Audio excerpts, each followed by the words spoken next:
It is July 31st, 2025, and tonight we are going to talk about cannibals. This is Inverted World Live.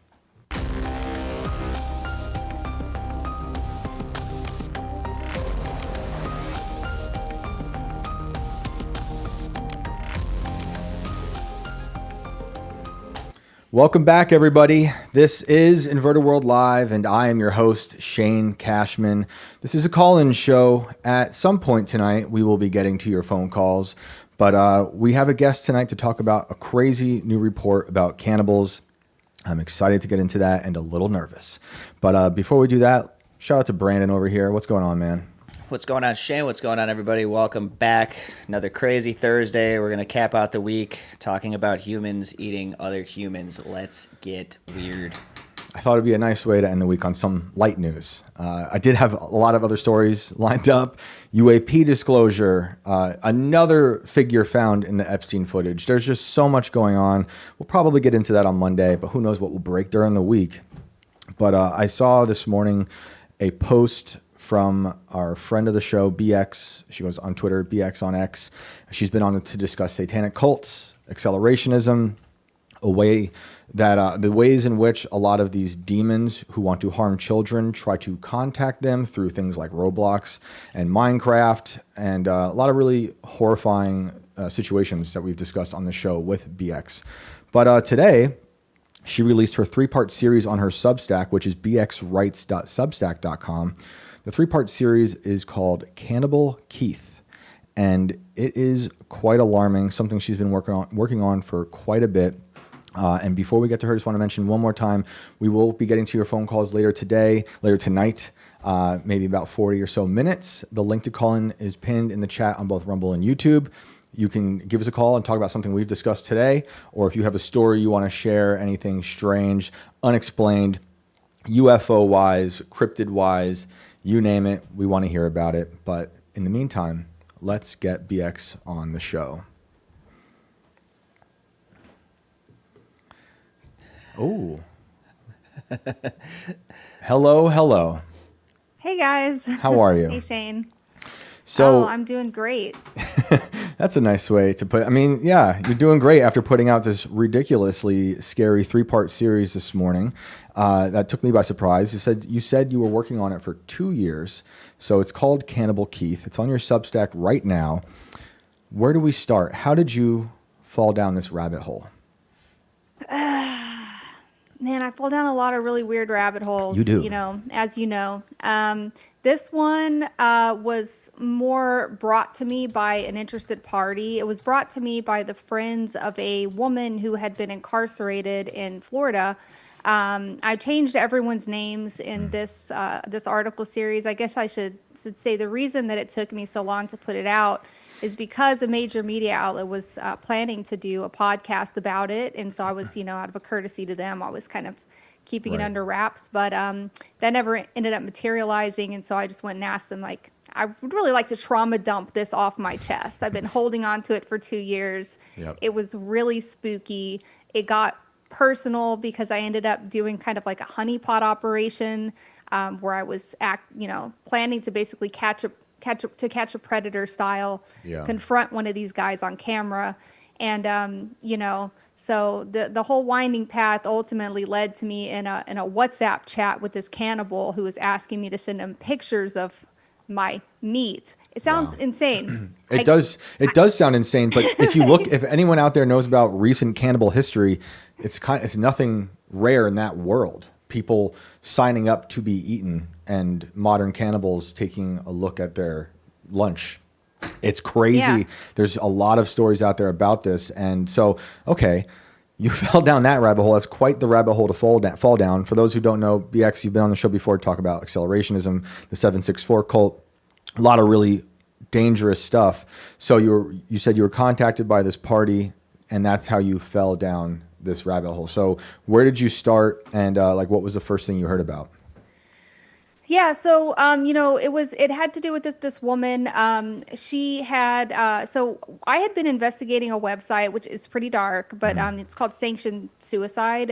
It's a website that represents itself as a support network for people who are suicidal, but in reality, it's like full of people selling poison to people and trying to convince them to commit suicide. Which, honestly, that site is like one of the top sites at the heart of the UK Online Safety Act, which is a hot topic right now. But that's the one that they're using to be like, we have to shut this down. So when you hear him talking about suicides and stuff, that's what they're talking about. So I've been investigating that for years, way before the online safety bill stuff, which is a whole nother topic of its own. Right. But, regardless, we had found all sorts of crazy people on this website, looking for victims because they feel like suicidal people are very vulnerable. And so there'd been more than a couple of cases of psychopaths looking for suicidal people to kind of lure to kill them or sexually assault them or, in this case, cannibalize them. So this guy had a history of trying to lure people to his home in Florida with the promise of a mutual suicide pact. Like, we'll kill each other, you won't be alone at the end kind of thing. But when this woman at the center of my story, when she showed up, he told her, hey, just full disclosure, I'm not suicidal and I'm hoping you'd be open to something different. And that something different was him, killing her and then eating her on camera as part of a snuff film thing that he had going on. Wow. Didn't he like show her his kill room?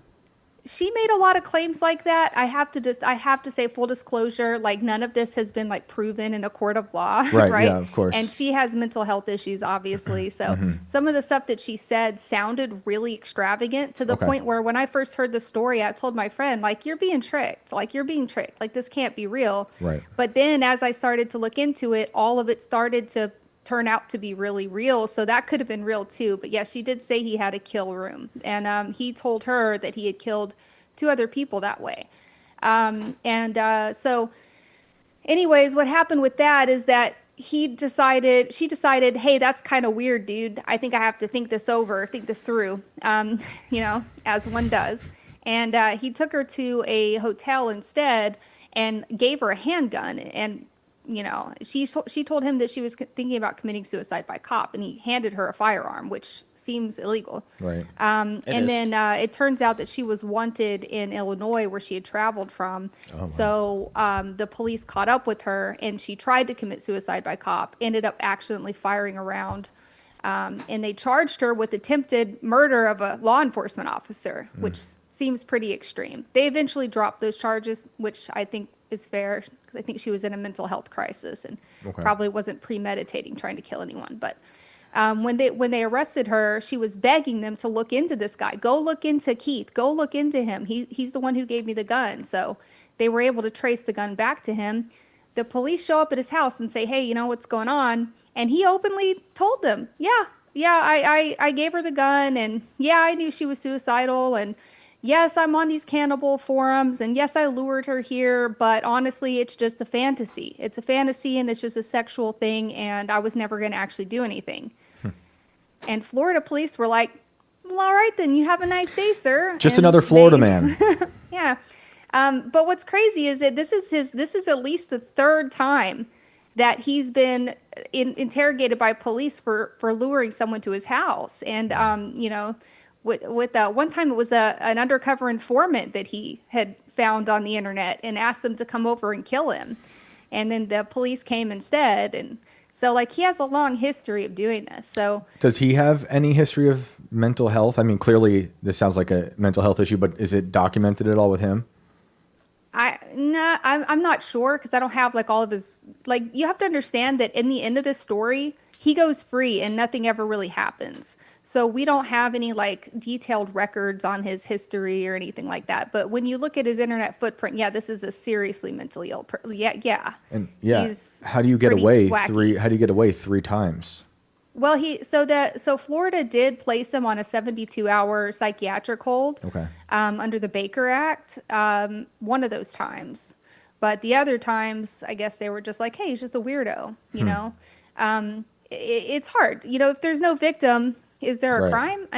Right. It's not like he was planning to kill another person, so it was more of like a self-harm thing, according to the official story. But with Julie, seems like it was pretty straightforward. So I got contacted by this girl's friend, and they were like, "We really need help with her. We need help getting the story out and investigating this guy. I want to investigate him."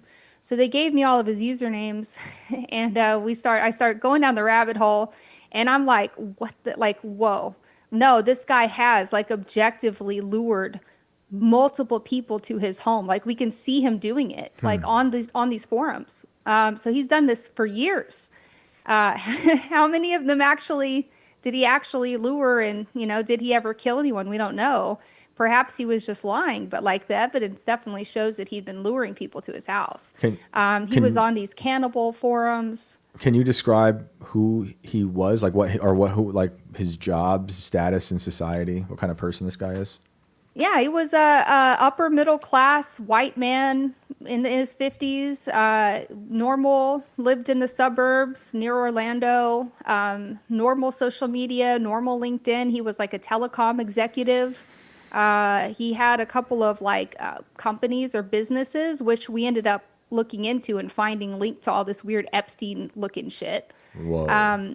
But on the surface, he was very, very normal looking. And it wasn't until we started to really dig that we started to find all of this crazy stuff. Like it went beyond cannibalism. Like I said, like there was some weird possible trafficking stuff too. Some stuff with kids. I mean, this guy was really all over the place. Is that not enough to get him put behind bars if it comes to children? I mean, tips were made. I can't tell the FBI or the police what to look into. I know that the Florida police were looking into it, and I was told at the time, because I had called the Florida police, and I was told that they were looking into it, but I never got any kind of follow up. So they must have either maybe they dropped it, or I don't know. I waited 2 years, so it's been long enough that I'm not interfering with an investigation, probably. And I also, like I said, I've changed all of the names. Right. So then where does it go next? So she gets, the cops visit him. He kind of spills the beans and says, "I am on these forums." And then, you start going down another rabbit hole with him. Yeah. So we found his usernames. He wasn't even trying that hard to hide. Like we found his like emails on LinkedIn that were linked to these other places. I mean, he really wasn't trying hard to hide at all. The first thing we noticed was that he was on the suicide sites trying to lure people. He was on a bunch of gay escort websites and like other kind of websites for gay men to, connect. And he had been luring gay men to his house as well. He was very openly a gay man. In all of his profiles, he's very explicitly a gay man. But so it wasn't like it was just a cannibal thing. Like he was also, into that stuff. But there were some very weird sexual things about this guy. Like he was trying really hard to lure HIV positive gay men to his home, which made us wonder. Like he's looking at suicidal people, he's looking at HIV positive men. Like maybe he sees this as like an ethical thing, like, oh, their life maybe wasn't worth as much. It's more like an assisted suicide. They're more willing to give up to whatever he wants, because they're terminal or whatever. And then we found this website that he owned for over a decade called the Ariana Society. And it was a VIP-only web membership program where you could pay him hundreds of dollars to get access to like hidden content, encrypted messages. Like the higher tier levels offered travel vouchers to undisclosed locations. It was very, very creepy. There was a part of it that kind of smelled like trafficking, and there was a lot of stuff that had to do with underage kids. Wow. Kids in bikinis and weird stuff. Disgusting. Animal Crush. He was into goldfish like swallowing, I guess people swallowing goldfish. Like he was into the weirdest. I didn't even know all these things existed, Like Shane. that's a fetish. That's a I've been fetish. black pilled. Don't be black pilled. I mean, we're here talking about cannibals and swallowing goldfish, but like you're saying that Sounds so crazy. you're saying that was like a fetish of his, seeing Yeah. that kind of thing happen. Not just seeing it happen, but getting people to do it for him, getting young girls to swallow goldfish whole. What? Or crush them with their feet, which is animal crushing, which is illegal. That's illegal. Yeah. And some of the girls that he was doing it, he was talking about traveling to the Philippines. He traveled to South America and the Philippines a lot. And a lot of we noticed that a lot of the girls were Filipino and looked very young. So who knows what he was up to? But the guy's he's weird, right? Yeah. I mean, to put it lightly. Yeah. And then, so he was on these cannibal sites. He had a link to his little website service or whatever was linked to all these cannibal sites. And one of them was specifically intended to upload snuff films in an encrypted fashion, which was a huge red flag for us because we're like, okay, this is a way for people to exchange videos of, this kind of thing. So when you say cannibal sites, you mean just a website for cannibals to blog and share fantasies, or they're also sharing these encrypted videos? It's kind of a mix of both, right? When we get a little bit deeper, we talk about like this infamous website called Zambian Meat, which was a lot of fantasists, people fantasizing about this. It's called the vor fetish. They fetishize eating and being eaten and stuff. And so, a lot of times it blurs the line between fantasy and reality. And it makes it really hard for investigators to go in and do anything because like they can always just claim it's just a fantasy. Right. Especially if there's no evidence of a crime being committed. Like so, there was that actor a few years ago got in trouble for fantasizing about cannibalism. I forget his name. Was that the Muse guy or whatever? No, I forget. But they found I think fantasy writings, and they were like, it's hard to prove anything because it was just fantasy, But Yeah. they build it Yeah. as if he were a cannibal. I'm sure people in the chat know who I'm talking about. But That's how this guy got away with everything. It was just a fantasy. I didn't actually hurt anybody. You don't have any evidence of it, right? But we're finding evidence that he was objectively luring people to his home. And what he said to our victim, what he said about, we've got, what do you say? Oh yeah, I've done this to 2 other people. I've killed and eaten 2 people before, and like it went perfectly well. So it's like, well, is he fantasizing or is he serious, right?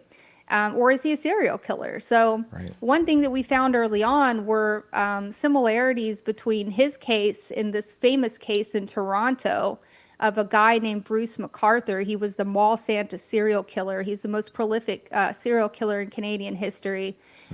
He had killed 8 gay men and stuffed their body in planters on a property that they found. I mean, he had been killing them for like a span of like 8 years or something like that. Wow. And so this serial killer guy, when they were investigating him, they found these links to a cannibal website, which they thought eventually they claimed it was a red herring. I'm not so sure. Okay. But there was another guy who was on this cannibal forum called Zambian Meat, and he was trying to, lure people with the cannibal stuff. He eventually got off on it's just a fantasy defense, but they nailed him for having child pornography because he was also a creep. Sheesh. My goodness. And for those who are like, this all just sounds like fantasy, there are recent cases, like within the last decade, of people procuring suicidal victims and filming them, eating them alive.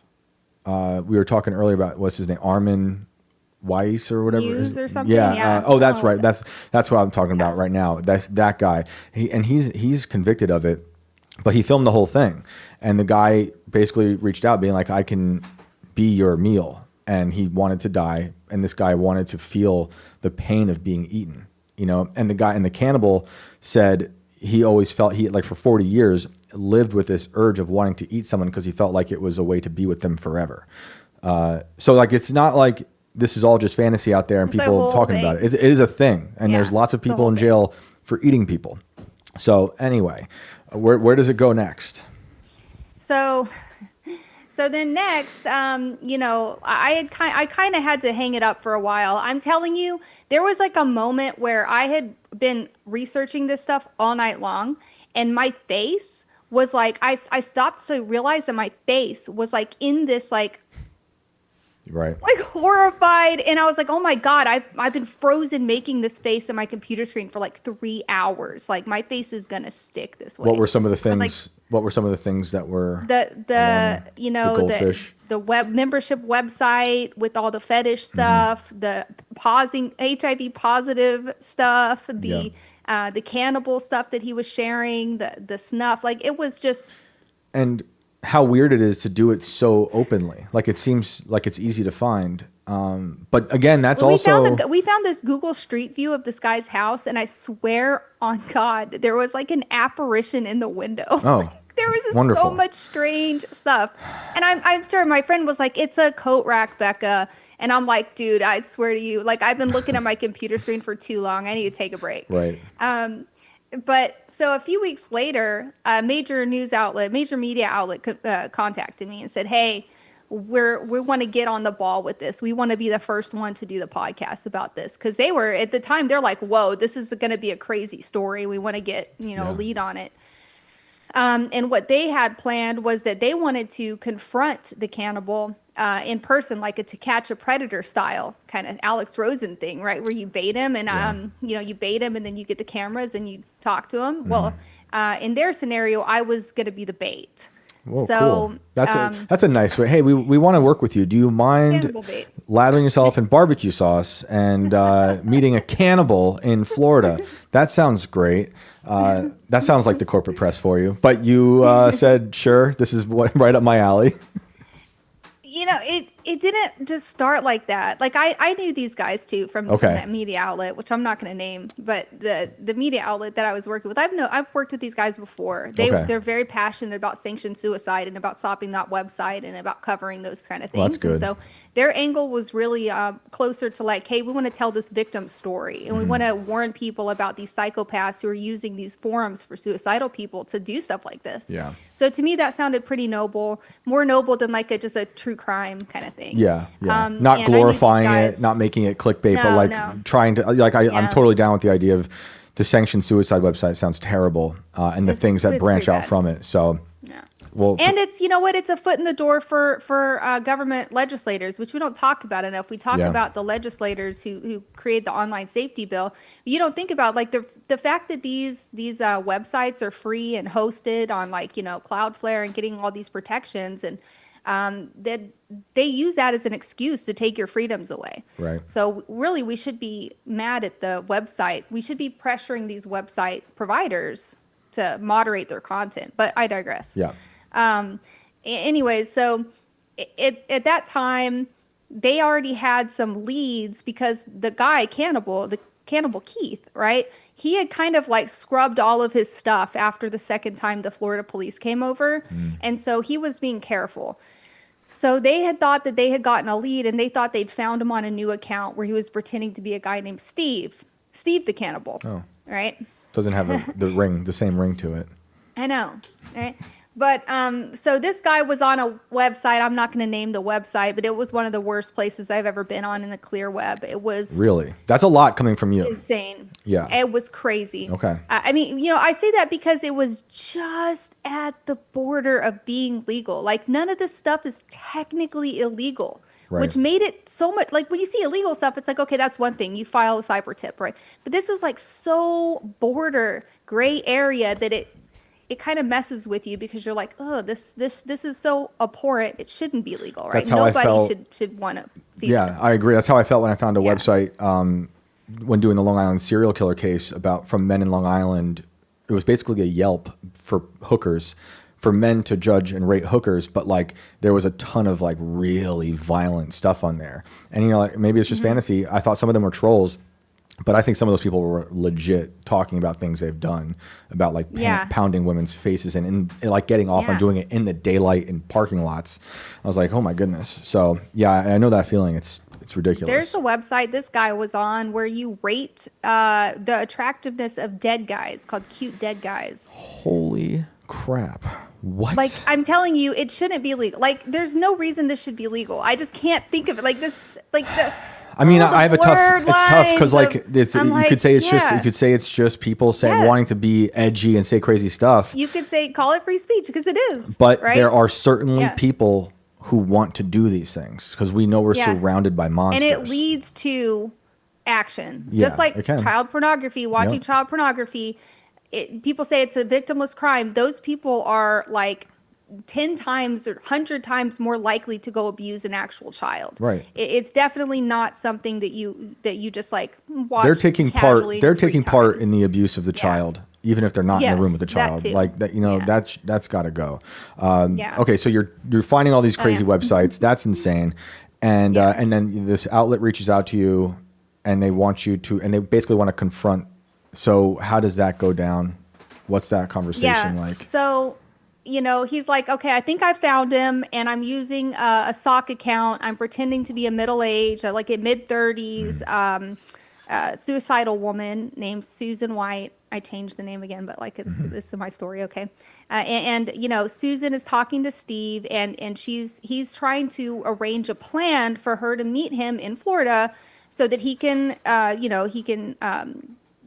help her commit suicide, kill her, and then, use her meat, like eat her afterwards. And so he's like, well, I just need, but the thing is, and I'm like, well, you seem like you're doing a good job. You're always already talking to him. And he says, well, no, he needs pictures. And I said, well, man, like, what are you asking me to do here? He's like, he just really number one, we're going to need you as bait. Like, whenever we go in with the cameras, we're going to need him to meet up with a girl. Right. And the other thing is that he wanted pictures of my body to see my meat. Sounds so crazy, Shane. This is crazy. I'm seriously like traumatized by I'm this. getting Like, I should traumatized just probably hearing seek this. therapy. Yeah. But at the time, I'm like, this is so crazy. But like, also, how do I say no to this? This is like, who gets these kinds of investigations? As a private investigator for 10 years, never in my life will I see another case like this. So it's almost like man, I really just need to see where this goes, right? So he sends me off to Best Buy, gives me an Amazon gift card, tells me to buy a burner phone. I go buy a burner phone. I install WhatsApp. I send a message to this guy. I'm looking at their email exchanges that he's already had, and I think I posted it on Twitter, but it literally says, "Hi, Susan. I'm interested in your meat." Yeah, I saw that. I'm It's just crazy. like, this is crazy. Okay. And then he wanted to see how big of a trunk he would need for my body and all this stuff. So as I'm talking to him, right, I'm kind of trying to keep him back a little bit. He's asking for pictures, and I'm still really hesitant. Finally, I sent him some just like neck down, fully clothed, like dim lit, blurred the background. Like it was crazy. And he got mad, well, I need to see more of your body to assess like how much meat you have and all of this. And I'm like, no. It got to a point where every time I had to send a message, I was like actually sick to my stomach. And I had to tell my media contact, I was like, I don't think I can do this, dude. How long? I was like, this is just too much. How long were these messages going on for? Probably about 4 days, 3 or 4 days, probably. Wow. That's a long time to talk to a Like, I cannibal. mean, he was gonna kill me, and think? he was gonna eat me. Yeah. Like, You this think was like the plan. you legit feel like this guy is serious, not just like role playing some There was insane no fantasy. way it was a role play. But he's really Like he into it. was. No, he was naming locations, and he was talking about flight arrangements. And no, think about it this way. They could always say it's a fantasy. Yeah. But okay, you're luring me there. You're paying for my flight.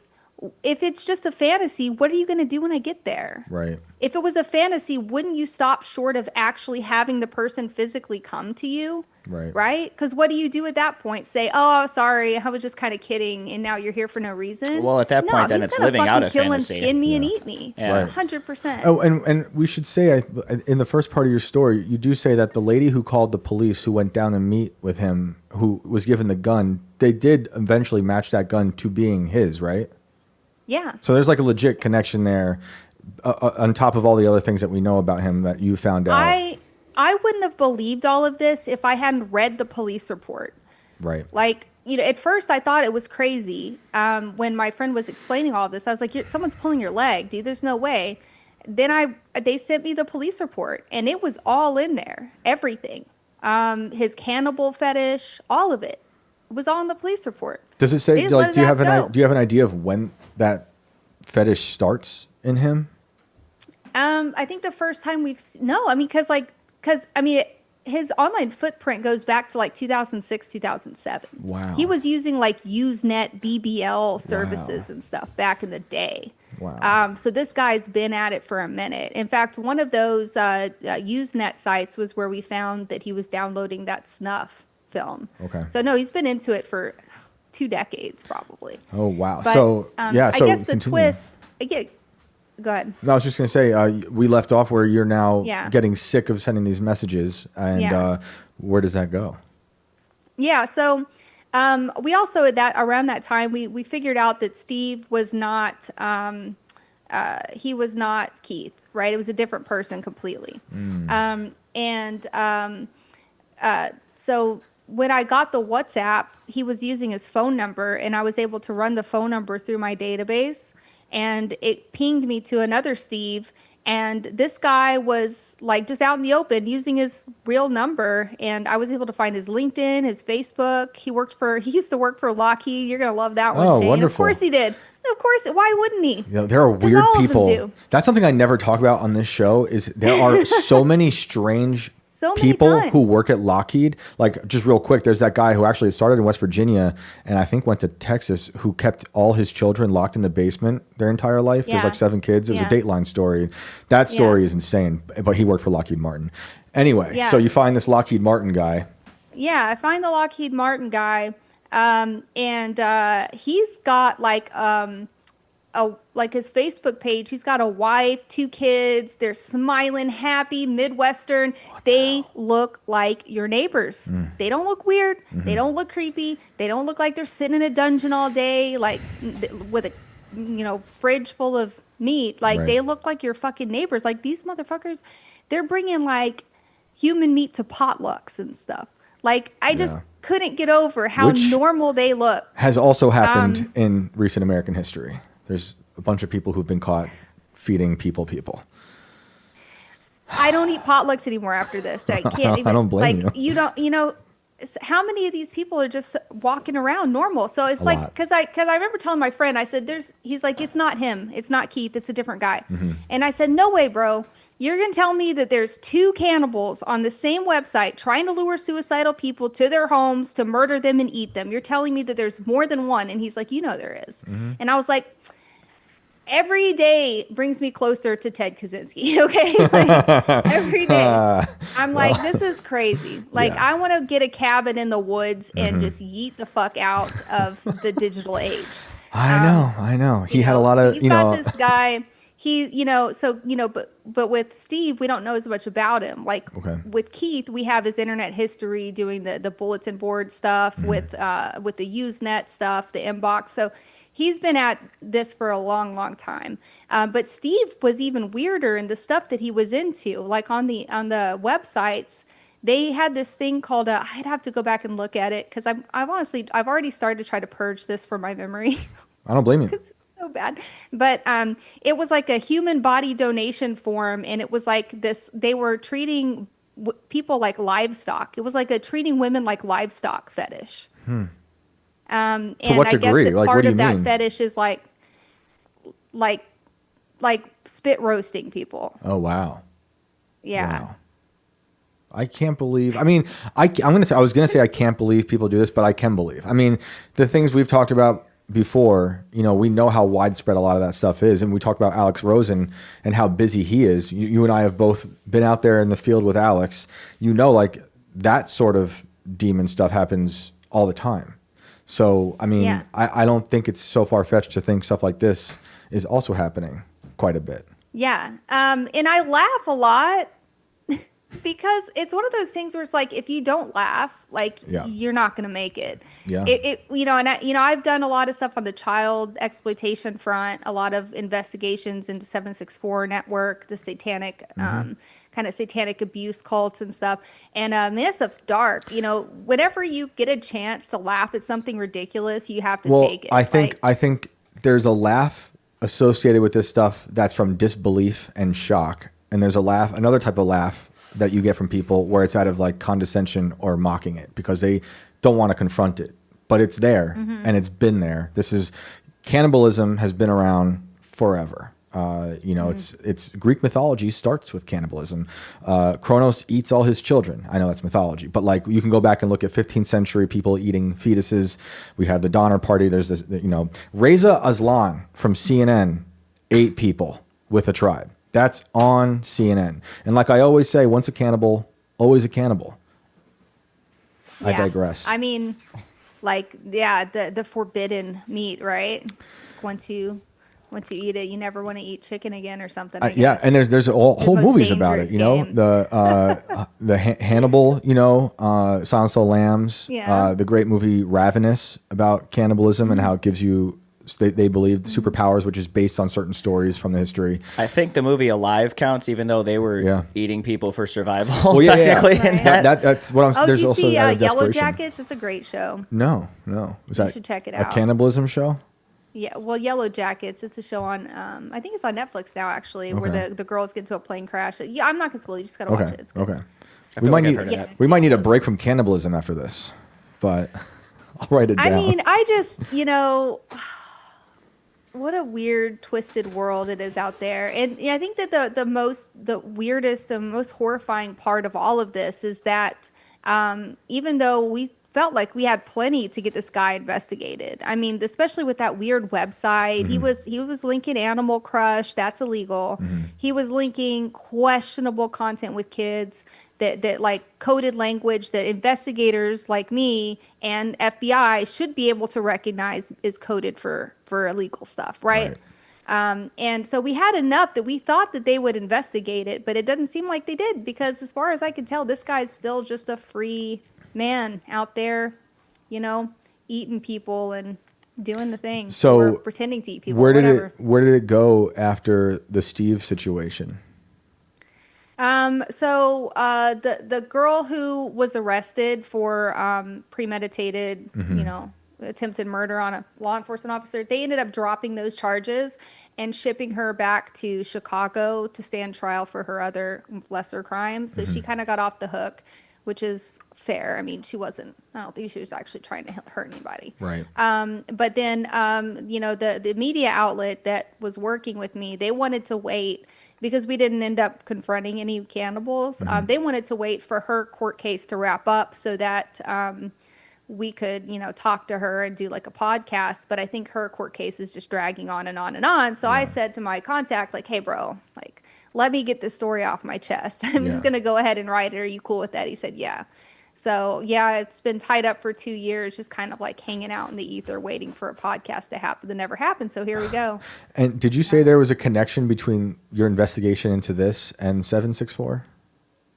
It's actually kind of a funny story. I guess I'll spoil. Give it don't spoil too much. much because I want people to read what you did. There's a ton there that we're like skipping over a lot that that I've read so far. So maybe give just a little bit of that.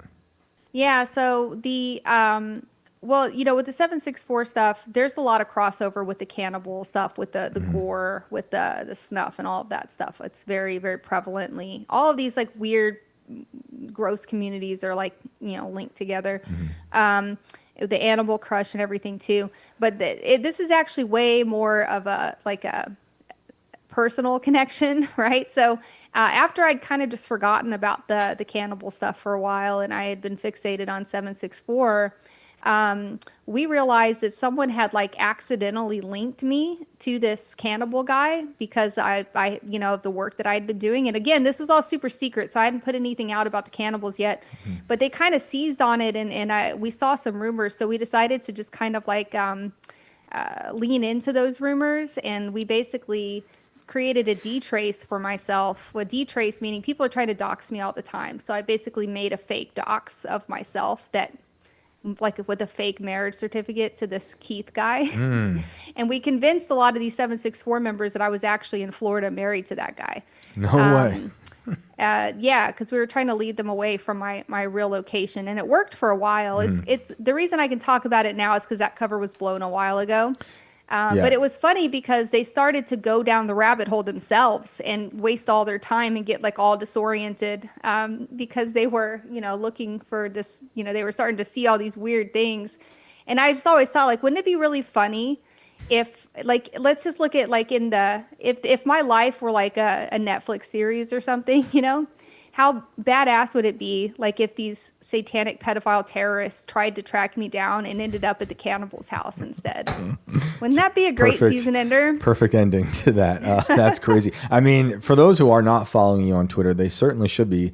But you get attacked quite a bit, and you piss off those cult members a lot. It must be fun. It is fun, and I think a lot of people don't understand also that there's kind of some more nuanced reasons that I do what I do, right? Like I talk about things when I feel like they need to be talked about. But sometimes I'll taunt them a little bit because these guys have a really big weak spot, and that weak spot is their hubris. It's their ego. So sometimes when I start calling them out on social media, they will just straight up give me information without even realizing it because they're trying to, puff up and talk, and then that information can be exploited. So definitely follow me on X. It's a trip. I would say sometimes my methods are a little bit beyond what I have the ability to explain without like kind of sacrificing OPSEC. But we do some cult busting. We've gotten a lot of these guys arrested. Yeah, you have. So. And I know we're going to wrap up soon, but if you could just give like a brief rundown for the people watching about 764. And, we don't have to get too deep into it. You can go watch our whole episode about that. But just for the new people watching, can you tell them what that's about? Yeah, so 764 is part of a harmful online network of people who are basically, it's a child exploitation and extortion network. So they prey on kids that they find on games like Roblox is a big one. Also social media sites like Instagram, X, etc. They're looking for vulnerable teens who are already kind of mentally ill, or maybe they're leaning towards, certain extremist communities, and they sexually extort them, right? They groom them, they get sexual content from them, and then they hang that over their heads and force them to do more and more horrific stuff, which can include carving their abusers' names into their bodies on video, killing pets, and up to and including killing themselves on camera. So this is a child extortion network. It's very, very serious. When I started talking about this, probably like almost 2 years ago now, it was very obscure and people thought it was crazy. But now the FBI has come out full force, and there's been a lot of media attention around it. The FBI is now claiming that they have over 250 investigations open into the network, with one in every field office in the United States. So it's a very, very, very big and prevalent harm to kids.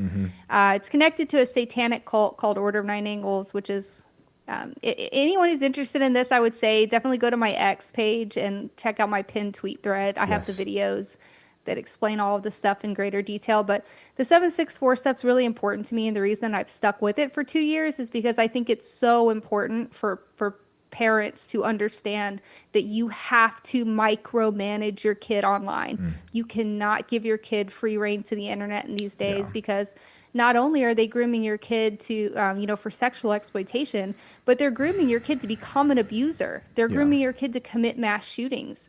All of these things, when I said them 2 years ago, got me labeled crazy. And now it's just a well-known fact, or it's becoming a well-known fact, and in part because we're very persistent. So definitely go check out those videos. You've been the loudest about that. We've seen you get mocked over the past few years, and then vindicated when major reports from major outlets and the FBI came out literally saying what you've been saying for years, plus videos of people doing things online that were made public and some of which went viral. But please let everyone know where they can find you, all your stuff. Yeah, so it's BX_on_X on X, BX on Rumble. I have a Substack. It's BX Rights. I think that Shane's audience is among the few remaining audiences that probably read anymore. But if you don't like to read, there's also a voiceover application on Substack. But that's where I put out all of my research. And again, that those videos in my on my X page are like super, super important. Yeah. So. And when you're and not, if you don't have X, then it's on Rumble. and when you're not honeypotting cannibals, you also make art, right? yeah, I make art. You can buy my art on Etsy. Okay. How do they find that? This one recently. It's pretty cool, right? There you go. Look at that. Yeah.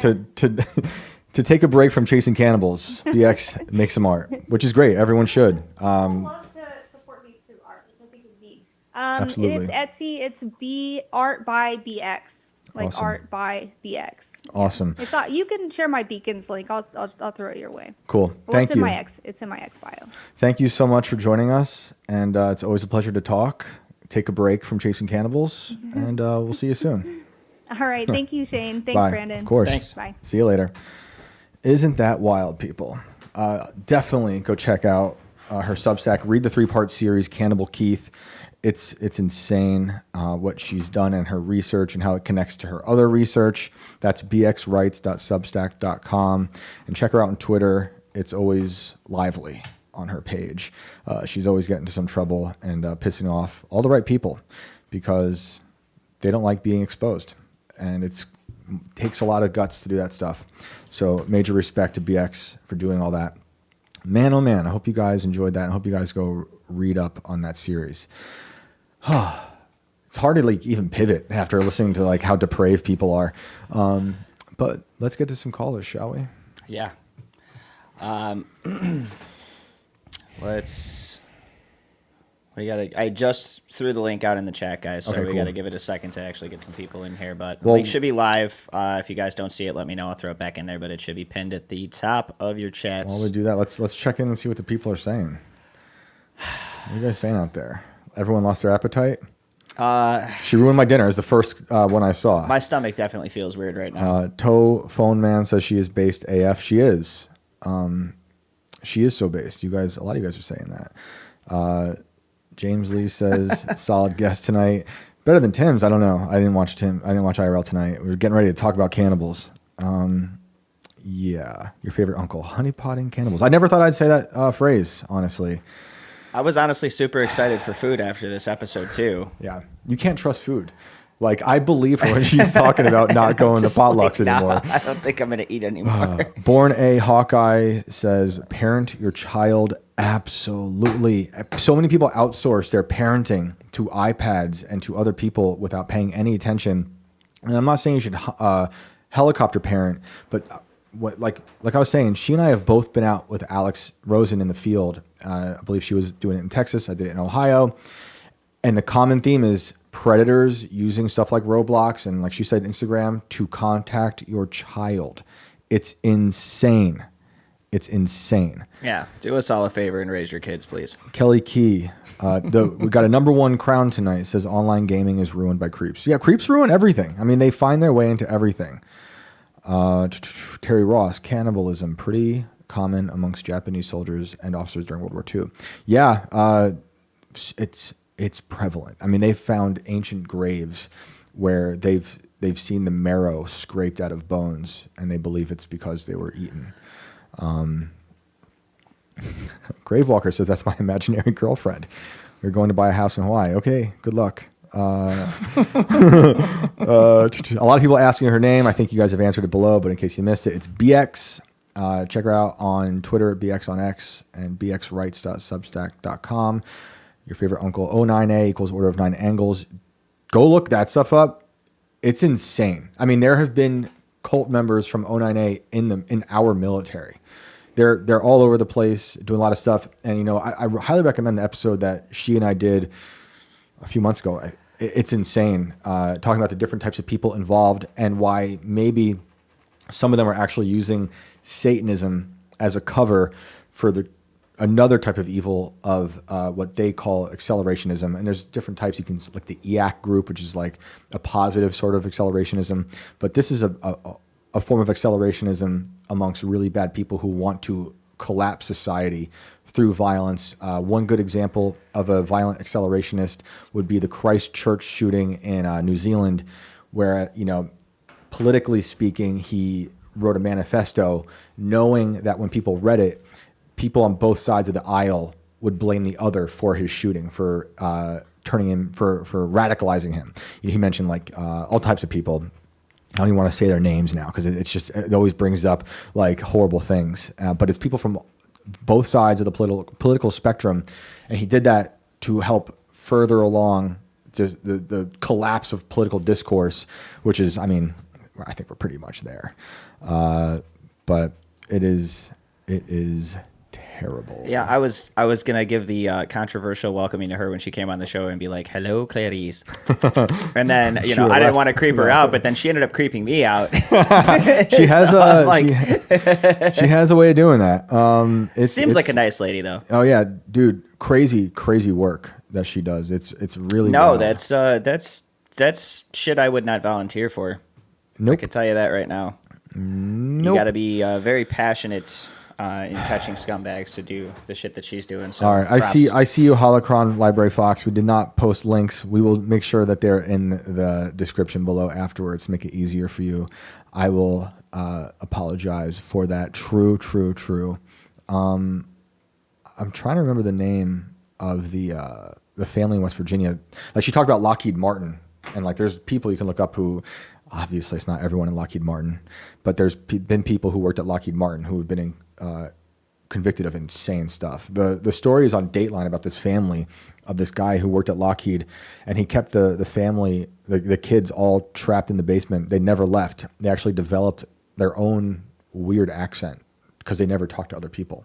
And when you hear the one girl who eventually escaped because she was given a phone by her older brother, who was old enough to have the responsibilities of having a phone, and he snuck it to her, and she found like a Justin Bieber video and started commenting, and people started realizing through her friends in the comments that she would make that she's weird because she didn't understand anything, and she like eventually someone convinced her you should break out, and she did, and they told her like call the cops. I haven't listened to the story in like 8 years or maybe 5 years, but it's worth checking out. When she gets out, she calls the cops, and like they ask her about what street you're on. She's reading the sign, but she can read, but she can't say anything properly. So it's hard to even understand that. And she's never really seen other people outside of her own siblings and her parents. It's a horrible story. And like the worst part is after they get out, they get put into child services and put into, I think, an orphanage, and they're abused there as well. I mean, it's just effed. It's so messed up. The world is dark. Wait, John Benet Ramsey. Okay, your favorite uncle said John Benet Ramsey's dad used to work for Lockheed. You got to be kidding me. Is that real? You got to be kidding me. I did not know that. I'm looking it up. Oh, we're both looking this up. While we wait for some callers here, you guys know if you want to call in, the link is pinned in the chat on both Rumble and YouTube. President and CEO of Access Graphics, a computer services company that became a subsidiary of Lockheed Martin. He was a prominent figure in the tech industry at the time of John Benet's murder in 1996. Having started a computer company that merged with others to form Access Graphics, his net worth was estimated at $6.4 million in 96. What the hell? Turpin family, David Parker says, thank you. That is who I was talking about. Oh, goodness gracious. What the shit? Thank you, your favorite uncle, for that. Did not know that. Will not forget that. Oh, my goodness. Is anybody in there? Yeah. Let's I want do to it. try... we got a couple from yesterday that I think we weren't able to get to, or we had audio issues with, so I'm going to try to get them on first. Bear with me, guys. This was, and I worked real hard on this pronunciation last night, so we're going to try this again. Should we hear it again? Yeah, so this is Hugh Jean Le Champetit. He nailed it once again. Hugh John, are you there? You guys know I couldn't do it. Hello. Hello. Hey, we got you this time. What's up? The last time I was too much of a troglodyte to actually realize I needed to turn the mic on, and by the time I got to it, you had moved on. Yeah, that's okay, man. That's we understand issues like that. It's a little weird sometimes. That's why we try to bring people back. It happens. I'm an old man though, so that's my excuse. Yeah. You're all good. Bonus points for using the word troglodyte. A great Why, word. thank you. I am a trog and proud. Awesome. What's going on? Well, I wanted to tell you, I got a whole lot of stories. So the name that you have for me on there is not my real name because one of them is a very personal story that could like implicate family members. Okay. I'm not going to tell you that one tonight. Okay. Well, it's a fantastic name if that makes you feel any better. I've said it twice now, and it just rolls off the tongue. Doesn't it though? It's a great little pen name. I like it. So anyway, the story I wanted to start with, it's kind of like a two-parter. Okay. And so I'll give you the background. Back in the 80s when I was a kid, my best friend, his family rented a farmhouse in Ivanhoe, Illinois. So for you, my Chicago brother, you may know where that is. It's halfway between Chicago and the Wisconsin state line, basically. Yeah, I've been through there before. Yeah. So anyway, where his farmhouse was now is a subdivision. But at the time I would hang out there all the time. And one night in particular, two things happened. So there were several outbuildings. I think there were 4 or 5. One of them had been struck by lightning in like 79 and half of it burned down. So we would go hang out in the center of this thing. It was an old, believe it or not, Illinois had plantation type farms. And so there was a servant in this that lived in this one and allegedly hung himself in the barn that got burned down. So it had that high knee wall, stone knee wall from the mid 1800s.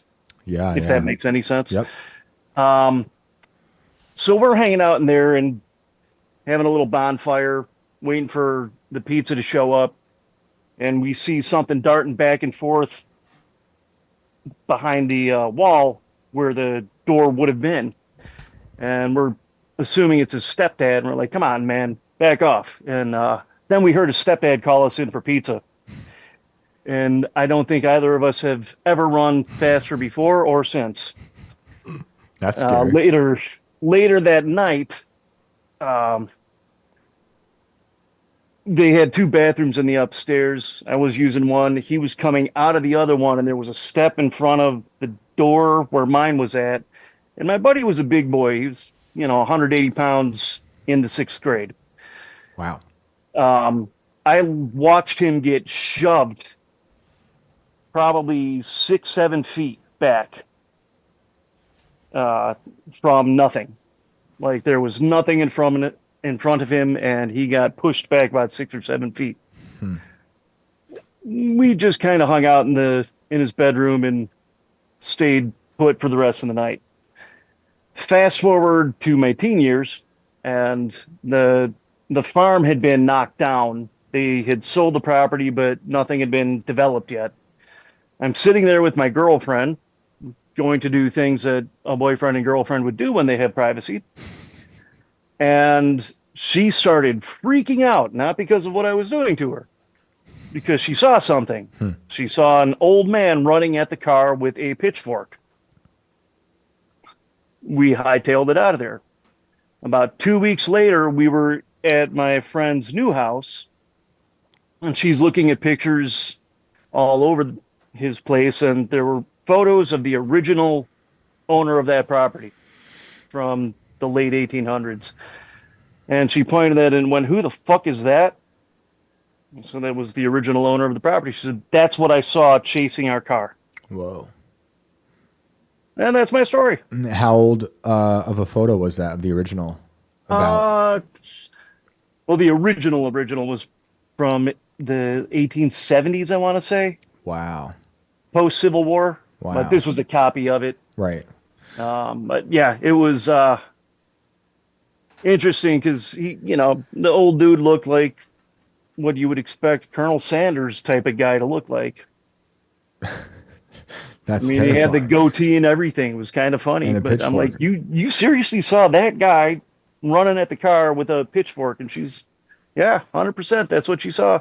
Does she have a history of seeing ghosts? Sort of. She had severe anxiety attacks. And she said she would hear voices of people who she knew. Like she knew whose voice it was, but they were dead, so it couldn't be them. Interesting. But she had never seen anything. Does that still happen? I don't know. I haven't talked to her in 30 some odd years. Okay, so it was a long time ago. Oh yeah, yeah, yeah. Gotcha. That was back in like 93, 94. During the American Renaissance, Yes, when music was still good. the good old days. Hmm. Back to the first story. What was the reaction like when your friend was shoved like that? Well, he smacked his head, so that sucked. He was hurt, had a little bit of blood coming out of the back.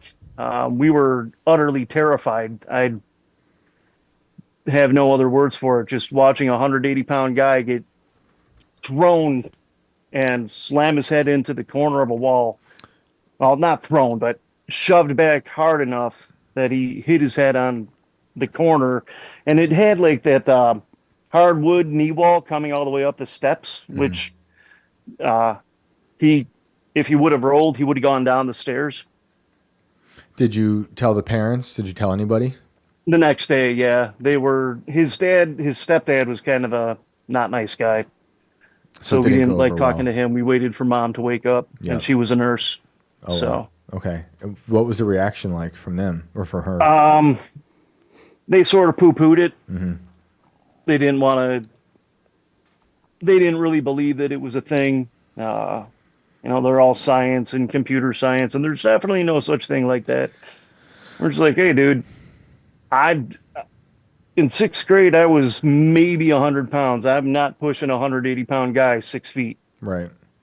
And you connect what happened with your friend being shoved to what you heard was it a few nights before or earlier that day? Same night Oh, same actually. night? Okay. Same night You think that's we were connected? sitting in that farm or barn that got burned down, and I don't know if it was whatever that was. We years later talking about it, we thought maybe that was a the ghost of the alleged slave that committed suicide. We don't know if that was fact or fiction, but we do know that the old man was there. Right. He died on the property. Hmm. His wife died on the property, and I think one or two of his children died on the property, or grandkids, something like that. Was there like a family plot on the property? I don't know. That'd be interesting. That would be interesting. If there was, they would have had to move the family because that entire property is now a big subdivision.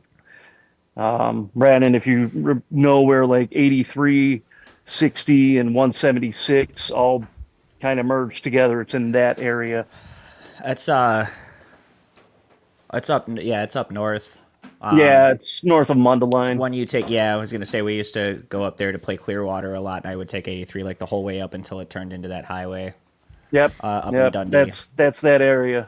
Yep. Well, yeah, I mean, I'm sure if there was a family plot, it would be moved. I have a friend who's a grave digger here, and that's one of their biggest jobs now. As West Virginia is being developed overnight, they are constantly out there taking family plots, digging them up, and transporting them. So Wow. a new community can be built, and these houses go up overnight. But it's a big operation, and it's happening all over the place. All these old farms are being sold off to these houses that look like they're painted cardboard. Oh yeah. Yeah. It's crazy. Ticky tacky. Yeah, it's crazy. Well, we appreciate the phone call, and you said you had other stories, so if you want, you should call back. I will call back on another night. Awesome. Looking forward to it. Thank you. All right. Take care, gentlemen. Have a Good great night, night. man. Thanks. Bye bye. Man, oh man. Getting shoved by a ghost.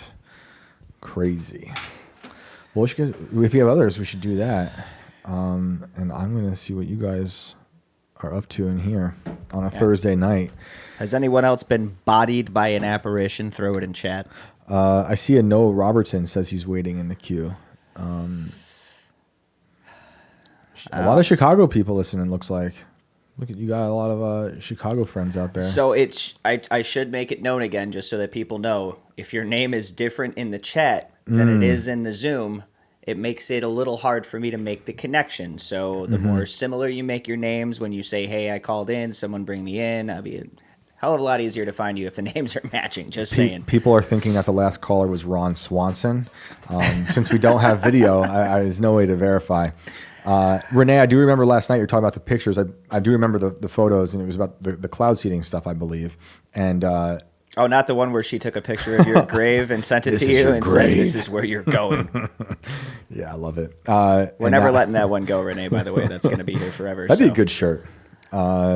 This is where Shane's. I don't think I've seen a Shane Cashman grave. My wife has seen a grave of herself with her maiden name and with her married name. Yeah, that shit's not creepy at all. Nope. Nope. We tour a lot of cemeteries and happened to see those. I have not seen my name on a headstone, thankfully Interesting. enough. Yeah. But I have seen it on a football jersey. That's it's a good name. There is like a an athlete there name. was out of college. I think he was a running back. Had the exact same name as mine. Did you get And it? anytime I would search like my name, it would just all be clips of him running back for touchdowns and shit. And I'm like, oh That's yeah, let's awesome. go. Carry the name, bro. That's awesome. Get it. All right, so let's go to. I want to see if I can get Terrence in because I think we tried Terrence yesterday. Oh, shout out to 6'7" Kevin in the chat. One yeah, of I've seen him. one of the I wanna see greatest what's up. guests we've had on the show. Everyone go check out his documentary on Tim Pool's Rumble page, Sin Frontera, and check out our episode with 6'7" Kevin, who commented, Shane, we tore a lot of cemeteries, Cashman. That is right. That is right. I do. I can't help it. They're very peaceful. And if you homeschool, it's also great ways to teach your kids lots of things, like about the environment, history, alphabet. It's all there. Yeah, and we're not fantastic job on the cinematography for that, dude. I watched a bunch of it. Yes. It was super solid. I apologize. I was not in the studio for that interview. I was back home handling some shit. Yeah. But shit has since been handled, so the next time you are here, I would definitely ask you some questions about Yeah. that. Very fascinating stuff. We are going to have him back. I know you're out there listening. And he's also linked me up with a guest that we should have soon. And I will tell you more then. Renee says yes about cloud seeding. And the funny part about the connection to that story is that Kurt Vonnegut's brother also worked at General Electric where they invented cloud seeding. Kurt Vonnegut's brother helped invent cloud seeding. I've seen more and more people jumping on the wagon about that too, with putting the connections together from all these crazy ass floods and stuff, and saying, It's weird. It's weird. And like, before we get to another caller, I just want to, that's a little update for you guys. I started the week on IRL talking about the dystopian nature that we're going to inherit of fake clouds raining, fake rain for data centers, not to help the farmlands because they're going to destroy the farmlands, just like I was saying about selling off all the farmland here in West Virginia. Anyway, this came out earlier today. I saw this on Disclosed TV on Twitter. Yeah, I dead named Twitter. I don't care. That's why they've probably shadow banned me and took away my payments. But anyway, AI data centers in Texas, including Microsoft and OpenAI's Stargate campus in Abilene, are projected to guzzle 399 billion gallons of water in 2030, enough to fill about 604,545 Olympic-sized swimming pools. To which I said, that is the ultimate reason the Rainmaker CEO wants to seed clouds. He literally says that. If you go on any of his interviews from the past few months, he says the main goal is to make rain for data centers that use up so much water. So it's like the Neuralink. It's like I was saying on IRL. They sell it to you in the beginning.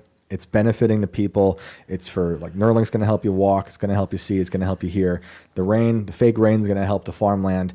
The goal is much more dystopian. The end game is to help feed the dystopia of a landscape mutilated by data centers. They're all over the place. We live very close to the data center capital, and it's just farmland getting devoured by these crazy data centers. So that's the future. Can't wait. all right, let's pivot back to the phones. Let's do it. Let's see if we can get Terrence in here.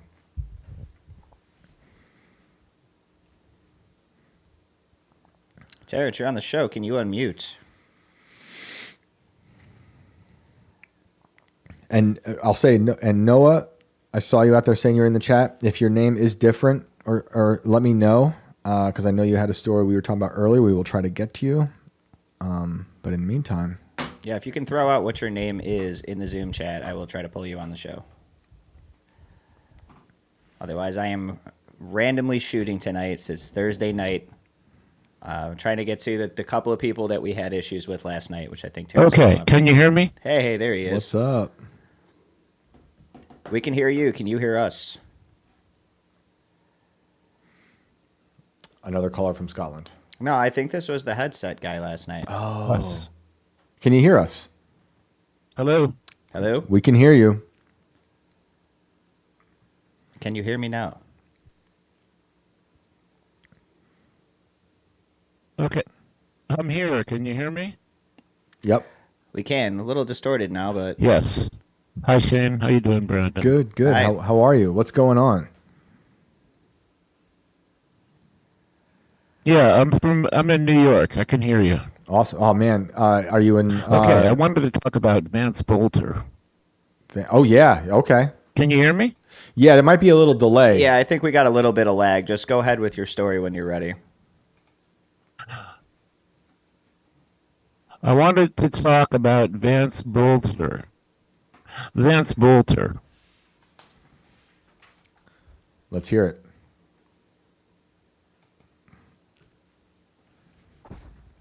The delay is back. Yeah, if you can't, you might want to go audio off of Zoom, not off the Okay. stream, because the stream is First delayed. thing I noticed about the story,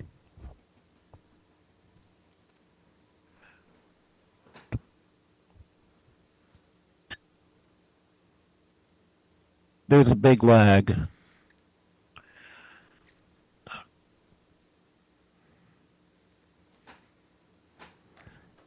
We might come back. The lag is going to complicate things, so we'll have to... Sorry, sir. Was that we never see Vance Bolter. We just see the guy in the mask. Okay, if you can hear me, we have... that might have been cut off, because all I heard is we never see Vance Bolter. We only see the guy in the mask, which is... I know what you're referencing. Vance Bolter. We only see him in the mask. I don't know if it's going to work, Brandon. No, we're gonna have to come back. This is We'll come back to you. Do you know what I mean? But They we'll keep saying the guy in the mask. Yeah, it's cut off. But Yeah. I can riff on that for a second, and maybe we'll bring him back in if it's better. Sorry, you said Terrence. yeah, was his Terrence. name? We'll try to come back to you if we Sorry, can. Terrence. The lag is just gonna destroy it, and but I believe what he's saying is that when they show us the crime being done, it's the masked individual. But we do know we are seeing him in other photos. And Terrence, if you call back, correct me if I'm wrong, what you're saying is in the act of what we believe to be the crime when he's at the doors. This is the shooter who did the political assassinations in Minneapolis, right? We only see him in the mask, which I believe might have Terrence leading us to the discussion on if it was even him, which is something I think about a lot with a lot of these shootings, and especially ones like that mass shooting in Maine. Well, a that few dude years had ago. the craziest background too.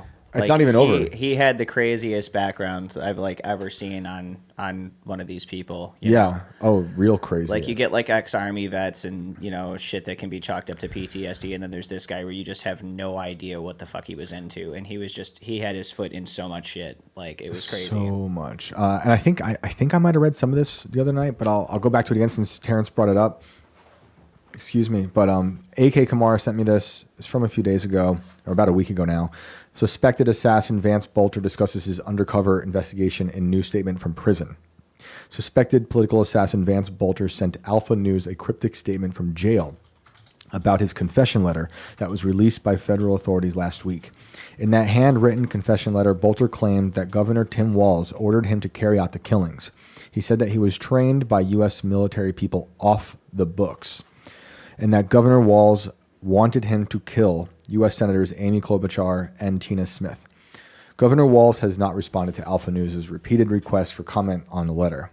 Not surprised. In the suspicious statement to Alpha News, Bolter referenced an undercover investigation and connections between Minnesota politicians and the Chinese government. Governor Walz's numerous trips to China became a major issue of his 2024 vice presidential run as the U.S. House Oversight Committee launched an investigation into the governor's long-standing connections to Chinese Communist Party entities and officials, which is always weird to me. A lot of people doing a lot of business with the CCP, and I don't like it. Prior to June 14th, this is a quote from Bolter. Prior to June 14th, I'm sorry, maybe it's not. I'll just read it. Prior to June 14th, unknown to his wife, family, friends, and coworkers, Dr. Vance Bolter had conducted a 2-year-long undercover investigation into the sudden and unexpected deaths of 400 Minnesota citizens and ties between Minnesota politicians and the Chinese government. Bolter wrote, okay, so he's speaking in the third person. Evidence will be forthcoming, end quote. He said that he wanted to further explain the statements that he previously made to the media about his undercover investigation and taking jobs in the funeral and mortuary industry, which we know about. Bolter also launched an unsuccessful private security company, which we also know about. And when I said it was weird that he had some sort of what sounded like a cop car, I was then told, I think by AK and some others, that he had this company and that allows him to get that kind of security vehicle. When specifically asked about how politics were involved, Bolter answered, well, it's where the facts lead you and where the evidence leads you.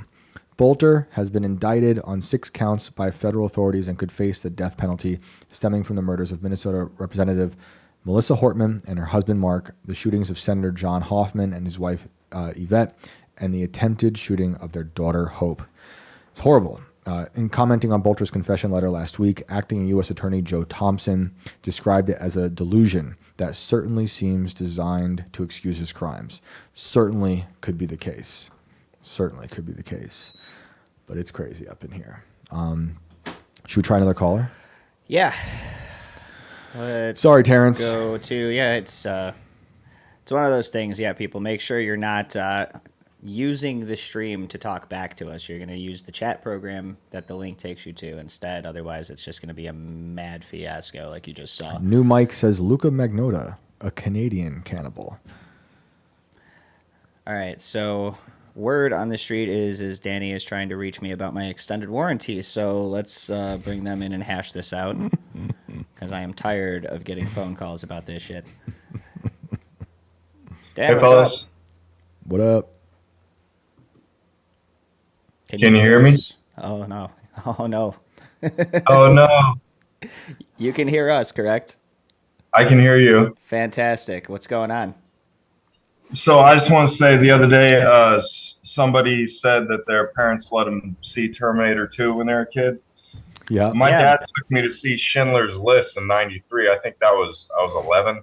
So, not as strong as you think. My stepfather used to rent Real Faces of Death. No. So I got to watch almost all of those before I was 10 years old. Wow. Yeah. Wow. Yeah. I was probably 15, 16 when I first saw my first Faces of Death. Mm-hmm. So Schindler's List in '93.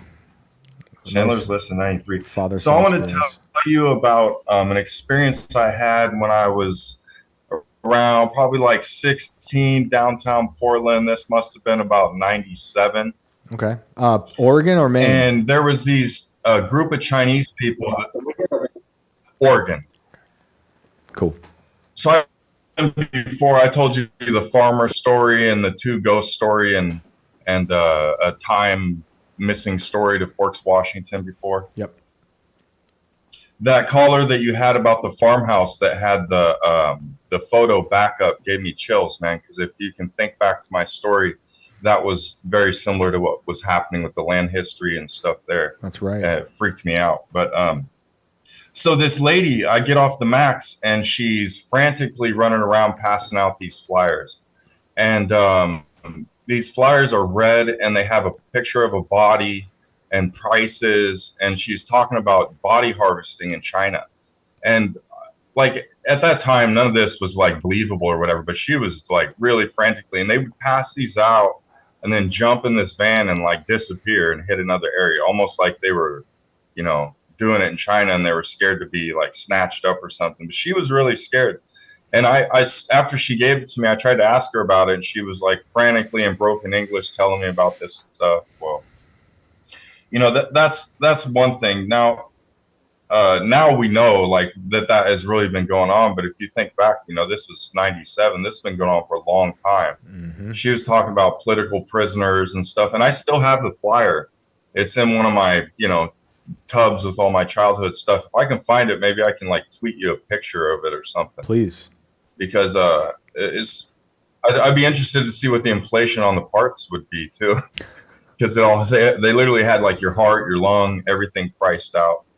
Wow. Wow. So I want to tell you a related story to that. Later, I'm in my 20s.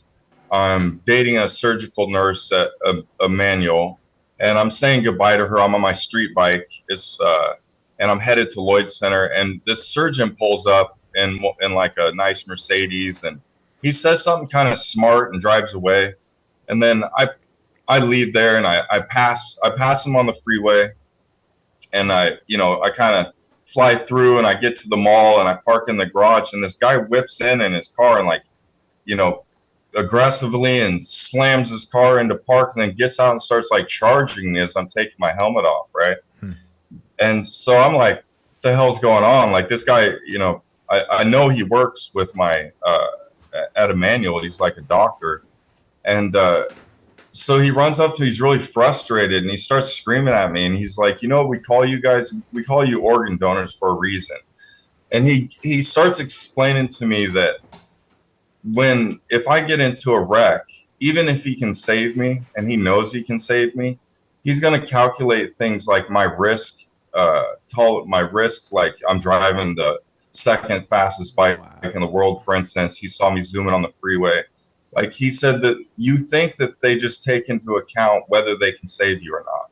He said they take into account the good of society, all kinds of other factors. And he was really mad at me because he says he has to make these decisions all the time. He's like, I could save a 9-year-old and a 10-year-old, or a young mom with 3 kids that I know needs a transplant, or I can save you, and you're sitting here smoking a cigar, running around on your bike, acting reckless. Wow. He's like, depending on what day I'm having, it's depending on what choice I'm going to make, and it's completely up to him and his report.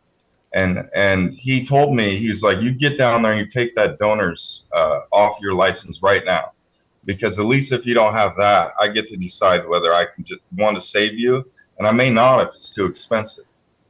Wow. So he was like really blunt and mad, but telling me a lot of like kind of, I don't know, venting about what maybe he had to make a decision that day or something. But I just want people to know, when you have that organ donors on your license, it seems like a legit, like, good thing to do. Why wouldn't you want to save somebody if you're dying? But it's a business. Every piece you use worth money.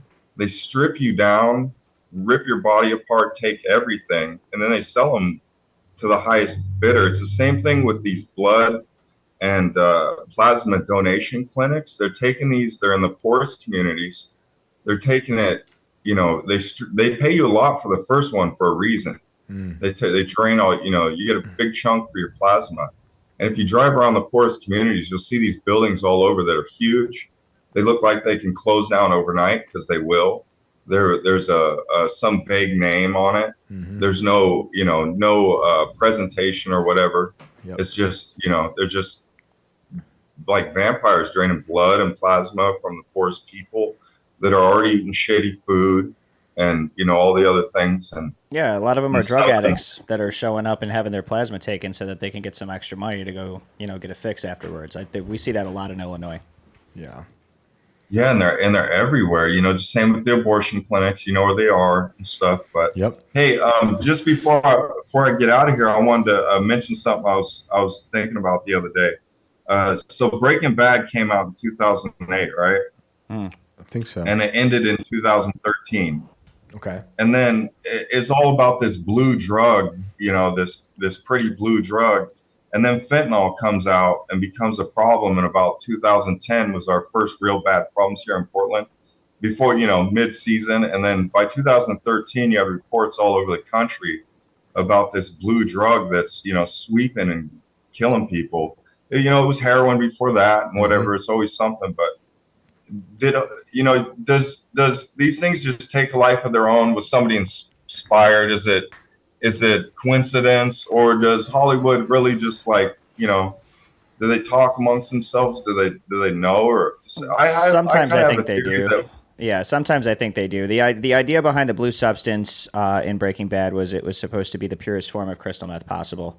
And if it's truly pure, then it has that blue kind of hue. I don't know that they knew that they were alluding to something else that was going to happen in the future. And I do think there are people that take on some of these ideas from shit that they've seen and say, hey, this is a great idea. Let's make our drugs blue. And then people are going to think they're pure. And then I don't necessarily understand why all of a sudden, drug dealers used to want to keep their clientele, not murder them. So I don't understand the fentanyl thing as far as I can throw my hat, because it not only is it disgusting, but it also just seems like a poor business decision if you're a giant drug lord. We talked about that with 6'7" Kevin.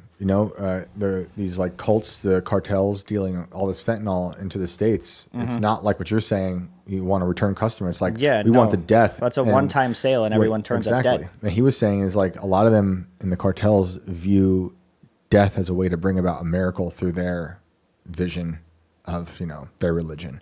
Well, that shit's killing kids too, left and right, and it's not funny at all. It's bullshit. Yep. So that's part of the reason why these crackdowns and all these ICE raids are kind of a necessity right now, because it's keeping some of that shit at bay. Yeah, and I also think a lot of these shows and movies also do have consultants that work within the government, and they get information. They think it's good for the story, and maybe it is part of a larger predictive programming. You see a lot of, like, the X-Files had a ton of consultants within the FBI. Maybe they are feeding them certain information, That's why they're consulting them. And I definitely think there are a lot of these directors that have the inside track in Hollywood on some of this shit, and they've caught in wind however they've done it, through whatever contacts they have, maybe just being around in the area, but they have put this shit out into movies several years before we have seen it come to light in real life, and it's happened countless times. I think Stanley Kubrick... They do that a lot. Have you guys been noticing... you saw this pick up a long time ago, but just warning people, like, my feed has been flooded with black and white divisive stuff and pushing a lot of the race stories. We've seen this before, and they do this to us a lot, where they try to turn us together. It's up and down, not left and right. People need to stop falling for this shit. We get swept up in these, there's truth to a lot of these things, and stuff, but they're doing it on purpose. It comes in waves. You can track the words when the news agencies and stuff use it. The analytics of when racism or all these things. It seems just too systematic. And I noticed a couple of weeks ago, it's just been really flaring up. They're recommended channels to me of people that have no views, no subscribers, and they're like preaching some they're the other message. And I just want people to watch out for that, because they've done a real good job of doing that. And I really think they would love to push some sort of like race civil war, so they can get, the footage and the laws passed with the chaos and stuff like that. And, Palantir and all the things that they have just sitting there that they're probably passing in omnibus bills. But, the next generation doesn't care about anything about privacy or any of these things. So, I don't know. I don't know what to say about that, but it's coming. Well, look, you said the word chaos. That makes me think of one of my favorite books, Chaos by Tom O'Neill. We've had him on the show. Crazy story.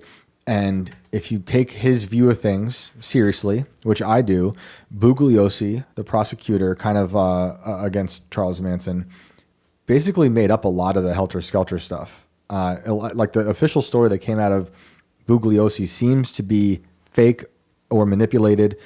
And, I take my interpretation is that the government who had a hand in creating Charles Manson through MK Ultra, and who had a lot of help inside to help, if he was in prison for breaking probation, he was able to get out. How is he able to go to Mexico on probation?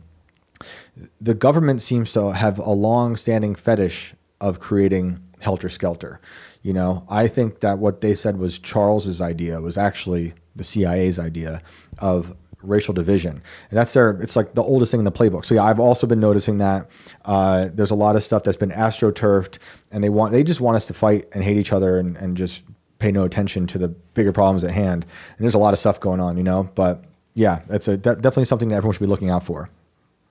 I'll call in another time, because I grew up in a cartel like drug house for the first half of my life. Oh, wow. And I'll tell you the stories in detail about how I watched, Portland Police Chief Moose and, the DA's son and stuff stop by, because I was just like a fly on the wall. Whoa. So I got to see these people interact and stop by these drug houses and take payments and, all the things. And, just the money flows straight up from the street through these people. And there's nowhere really in the chain that you're going to go.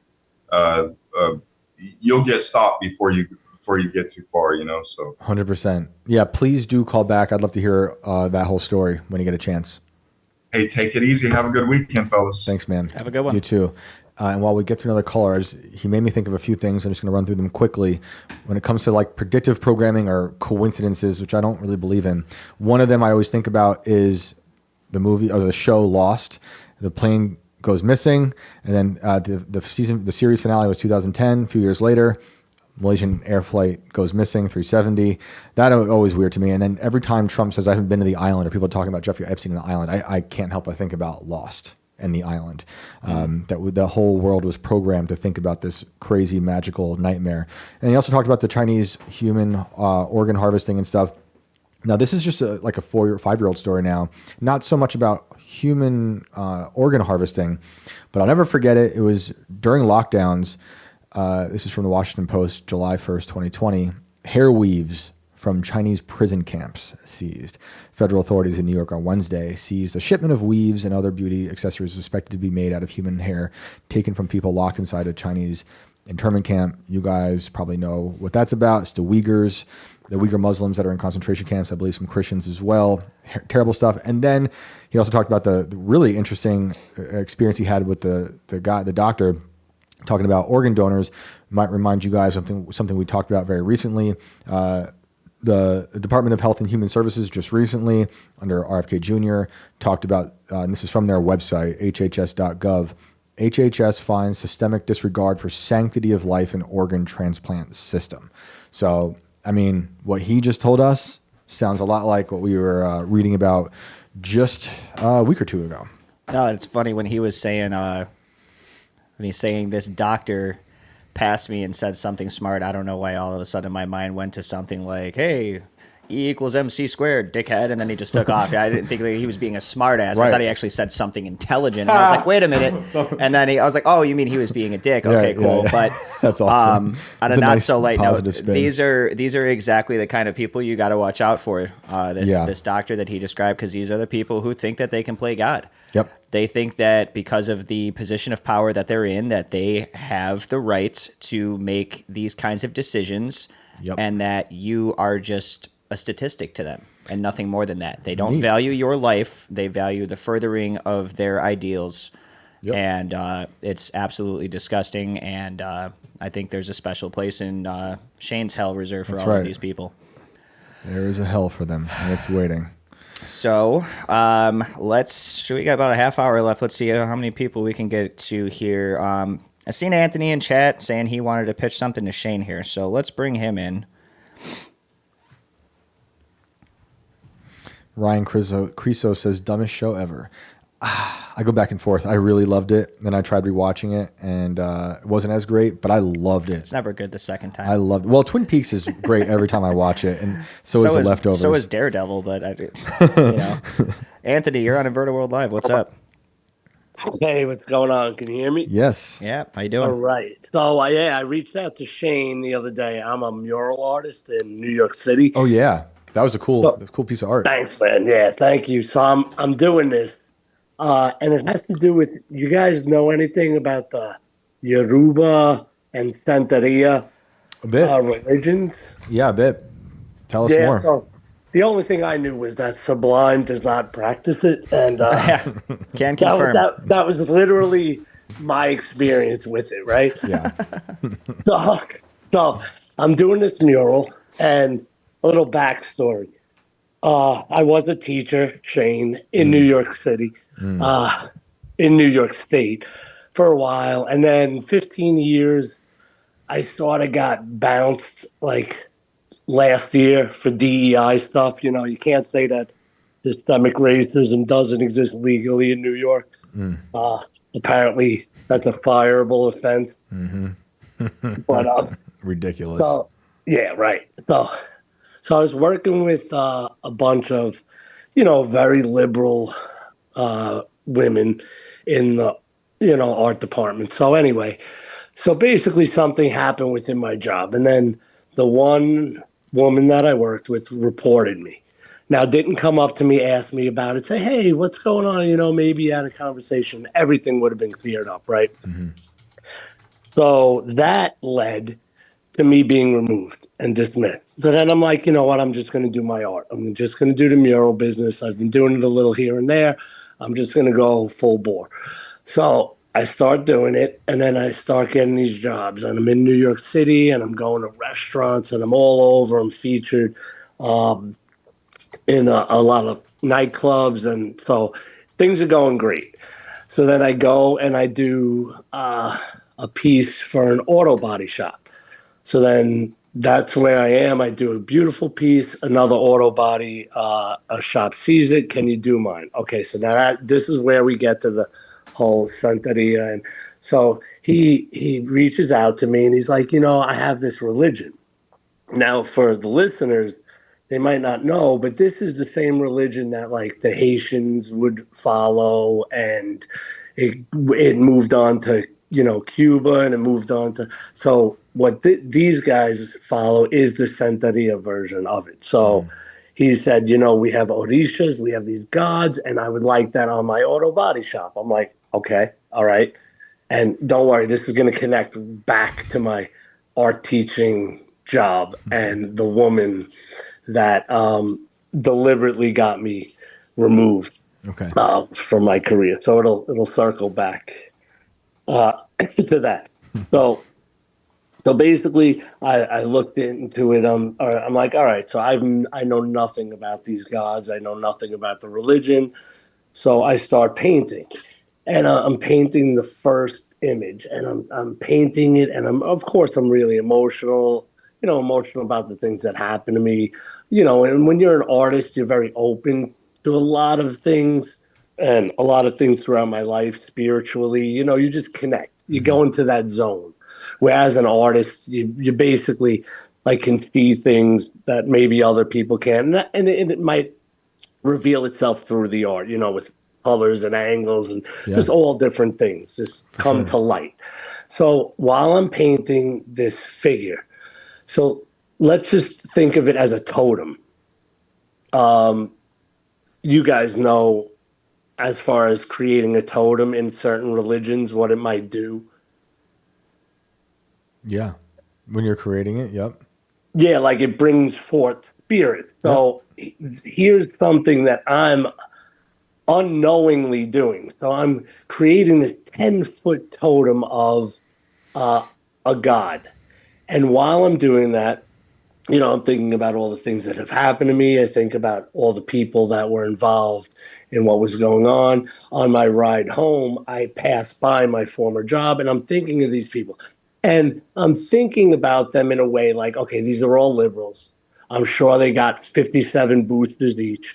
I'm sure something is going to happen. I won't even have to like will it. Something's going to happen to somebody that was involved in what they did to me. And because what they did to me was completely unfair. It was ridiculous. I'm still fighting it. And to go back a little bit, it's because I had a target on my back because I sued them for COVID stuff because I wanted a natural immunity. Irrelevant to any of the story, but that's where it started. Natural immunity is a conspiracy theory.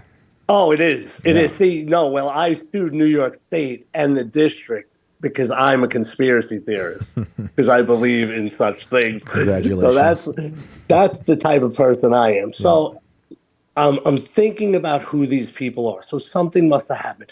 And this woman's husband enters my mind. And I'm like, no, this is a good guy. I picture him working, where he's working. And I mean, it was the clearest vision. And I'm like, no. Like, that's a good guy. He has nothing to do with anything. Right. So then we're going back. This is mid-July. This just happened. Mid-July, and I finished painting the first god. And this god is the god Shango. So, Papa Shango, we've probably heard of Papa Shango. Wasn't that WWE? I'm not sure. I don't remember that one. I don't know. It sounds like it could be. I may have been. But anyway, Shango is their god of divine justice and balance.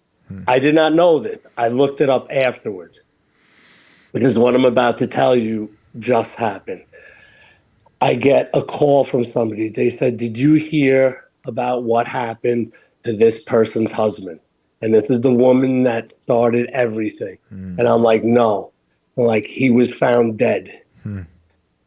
Wow. 32 years old. Wow. 32 years old. At the same exact time I completed this totem. Wow. That's dark. Go ahead. Yeah. I mean, that's super dark. Did you immediately think about, like, were you putting those two things together in that moment about the totem and the death, or did that come in retrospect? Well, retrospectively, because I have no connection to this, but the owners, they said, once you do this, you're going to feel the spirits and it's going to be a part of and you're going to have great things happen. And so, but then I looked and it's not about vengeance. So then I looked into the God, and it's not about vengeance. It's about creating balance and divine justice. Now, I grew up, I'm Sicilian from New York. I'm a good Catholic boy, So I really had no connection to any of it, but unwillingly, Yeah. like you said, I don't believe in coincidences either. And the timing it's insane. Did you talk to those people about any of this? No, I mean, What did you make me do?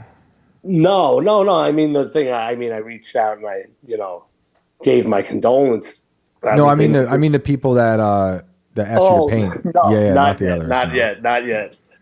not yet. They're gonna be like, "Yo, see, son, I told you."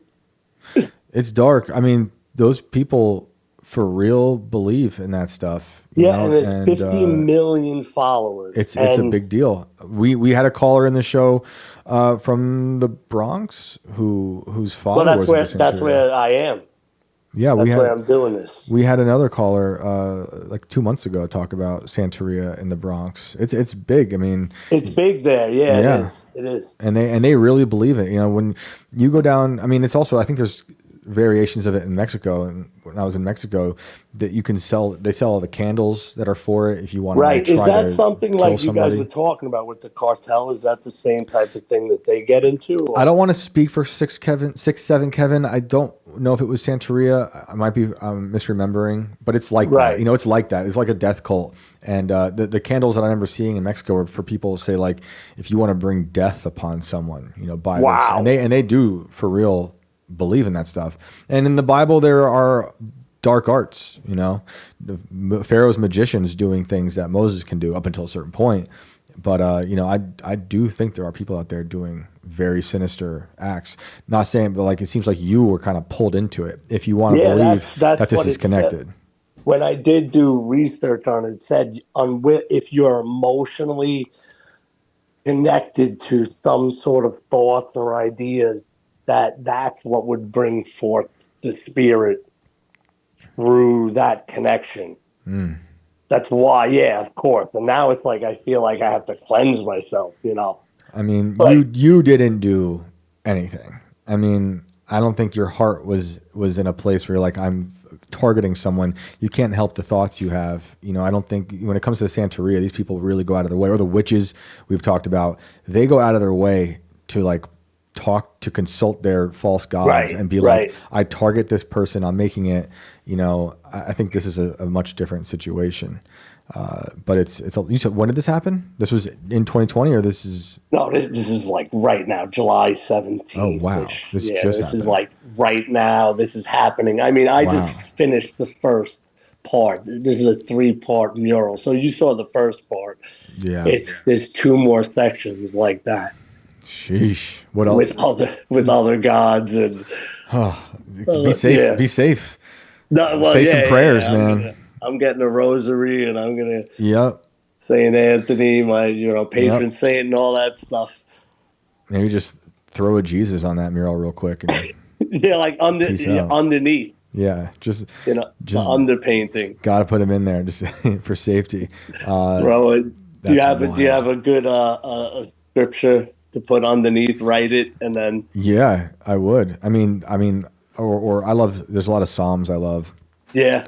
So many good Psalms. I always reference. I can't remember which one it is, but there's one about the mouths of my enemies are open graves. It's one of the most like death metal lyrics ever. But it's in songs like Psalm 30 something, I believe. But really, I'll look at, and then I'll just gangster. pen it. I'll pen it in there. just hide it in there. Why not? I'll send it to you on the Twitters and be like, all right. Yeah. Perfect. All right. Thanks a lot, guys. Thanks, man. I appreciate it. Have a good night. Good All right, luck. you too. Godspeed. Bye-bye. Goodness gracious. And I will strike down upon thee with great vengeance and furious anger at those who attempt to poison and destroy my brothers. That's right. And you will know my name is the Lord when I lay my vengeance upon you. Alex, clip that. That's what I was thinking the entire time. I'm like, I got a I couple. saw it in your eyes. I got a couple. That one that they say in the Boondocks before they execute somebody is some pretty cold-blooded shit. Yes. And we shall flow a river forth to thee. Yep. Terry Ross says the Psalms are great. Jesus often referred to the Psalms. They're great. Renee says Matthew 6:26. Sleepy Wolf says, actually, quit that job right now. He can't. He's out of work. So I got to put a Jesus up in there. Quit that job. Terry Ross, Jesus is the way, the truth, and the life. Amen.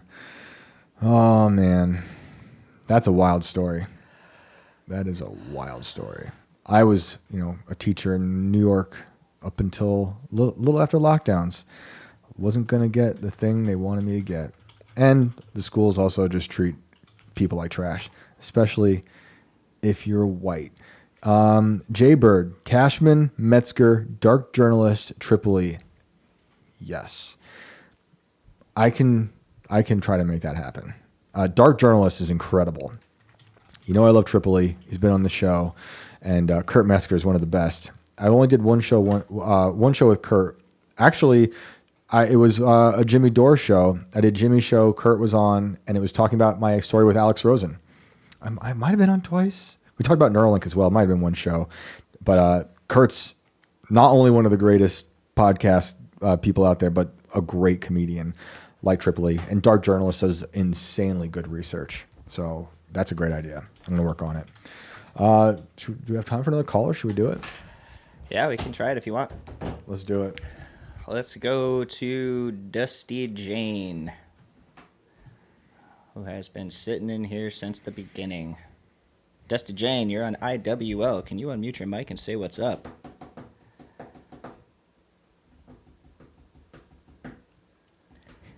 Ryan Creaso's Hello. Are you there? Is anybody there? Oh, I'm going to have to listen to that song on the way home now. That's going to be stuck in my head. There we go. There it is. Hey. I found it. Jane, what's up? Everything's really good. Good evening, gentlemen. Good evening. How are you? Everything's good. I'm pretty darn good for an old girl. For an old girl? All right. Well, happy you're here. Let's hear a story. Well, I've had a few weird things happen throughout my life, but one of the things that really has caused interesting things for me is years ago I was driving home from work and I was slowing down for a light and I was behind big trucks and there was an army truck beside me and I was just slowing down, all happy, good. And I was listening to some music on the radio. It was classical music. And then there's this huge voice in my head that said, slow down more. And I'm going, what the heck for? Is there an animal or something in my little brain? And then my body started slowing the car down even more, gearing down even more. And I'm going, what the heck is going on? And then I got hit. I got T-boned. So if I hadn't slowed down more, I probably would have been hitting the door and might not be talking to you now. Wow.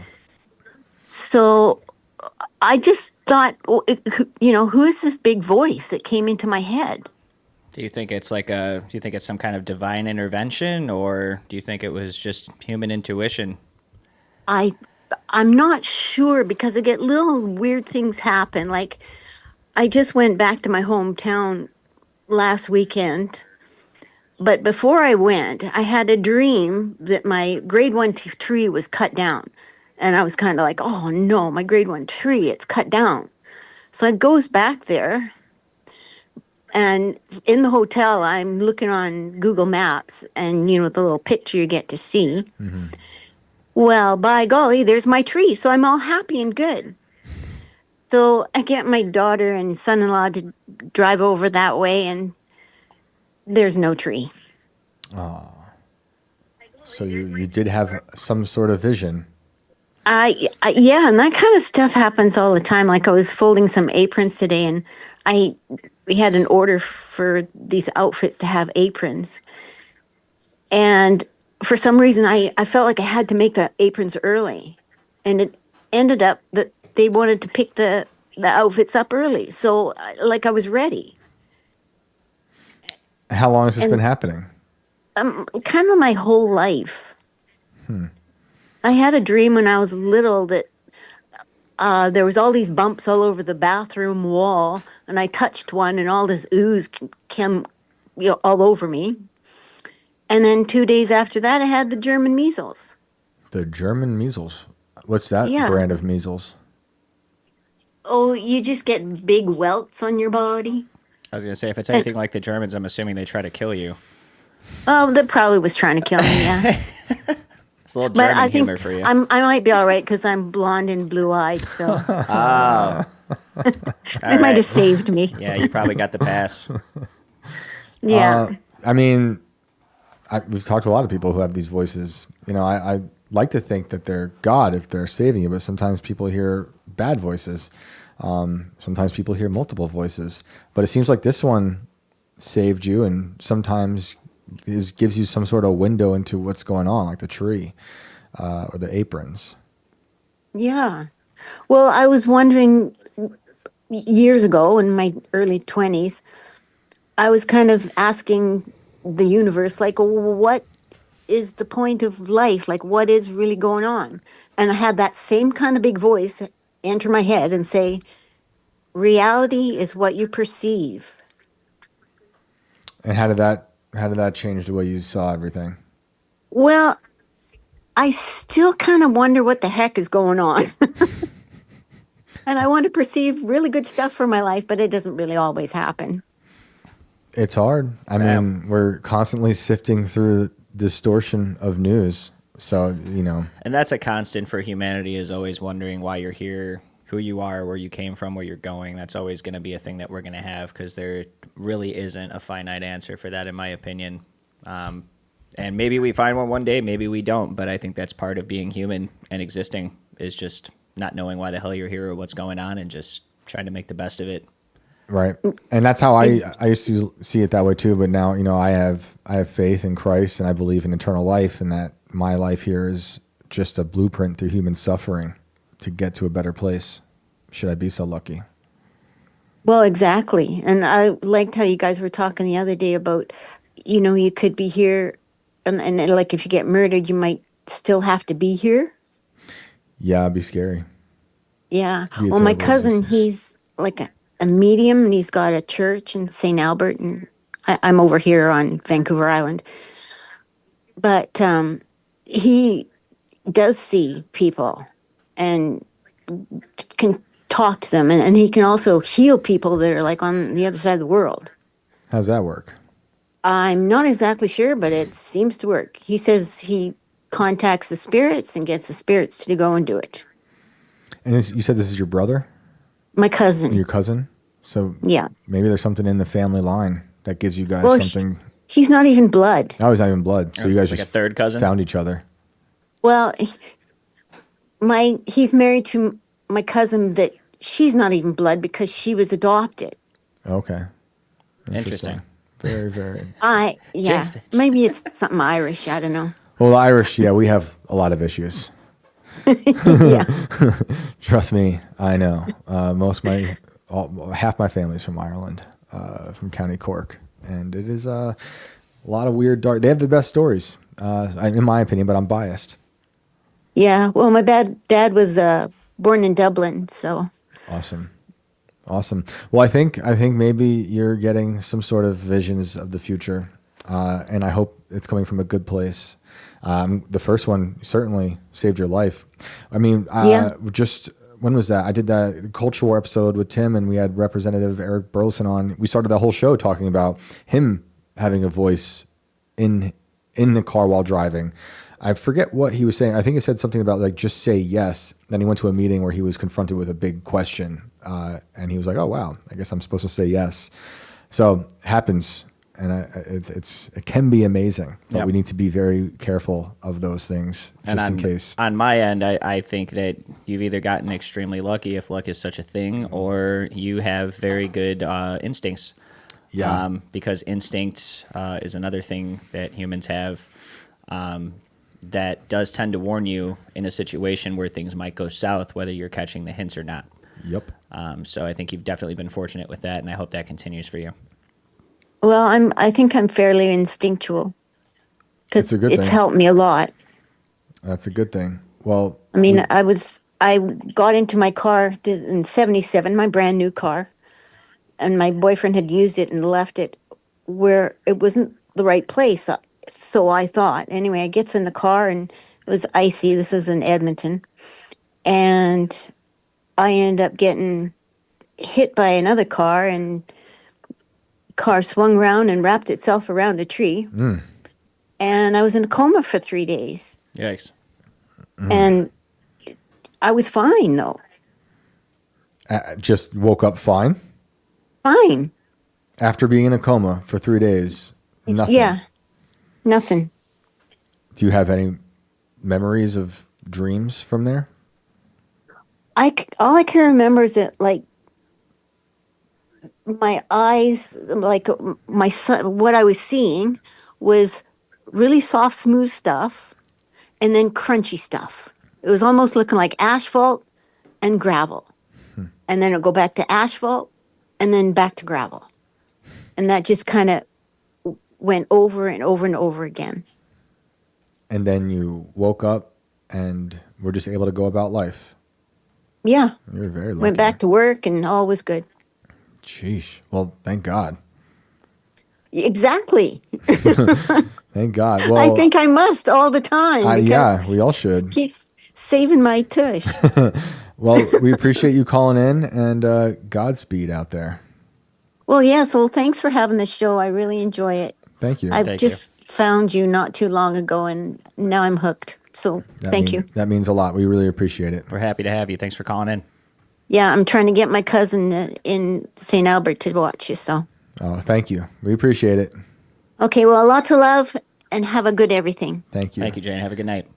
Okay, bye-bye. Terry Ross out here saying, I see you. The Johnny Cash read version of the New Testament is good. It's available on Audible. Johnny was a believer. Yeah, Johnny Cash reads the Bible. Sam Tripoli actually put me onto that, and it's incredible. It's incredible. Man, oh man, there was so much in the news today. We'll carry it over onto Monday. Let me see if there's anything that's just small that we can get into really quick, because we don't have time for another caller. But my goodness, like, oh, speaking of Johnny Cash, let me see if I can find this. Let me see if I can find this really quick. We were warned today about the Ring of Fire. Did you see that in the news? No. Let me get this. This is in the New York Times. Is this a Johnny Cash thing we're talking about here? No, STDs. No. What is a Pacific Ring of Fire?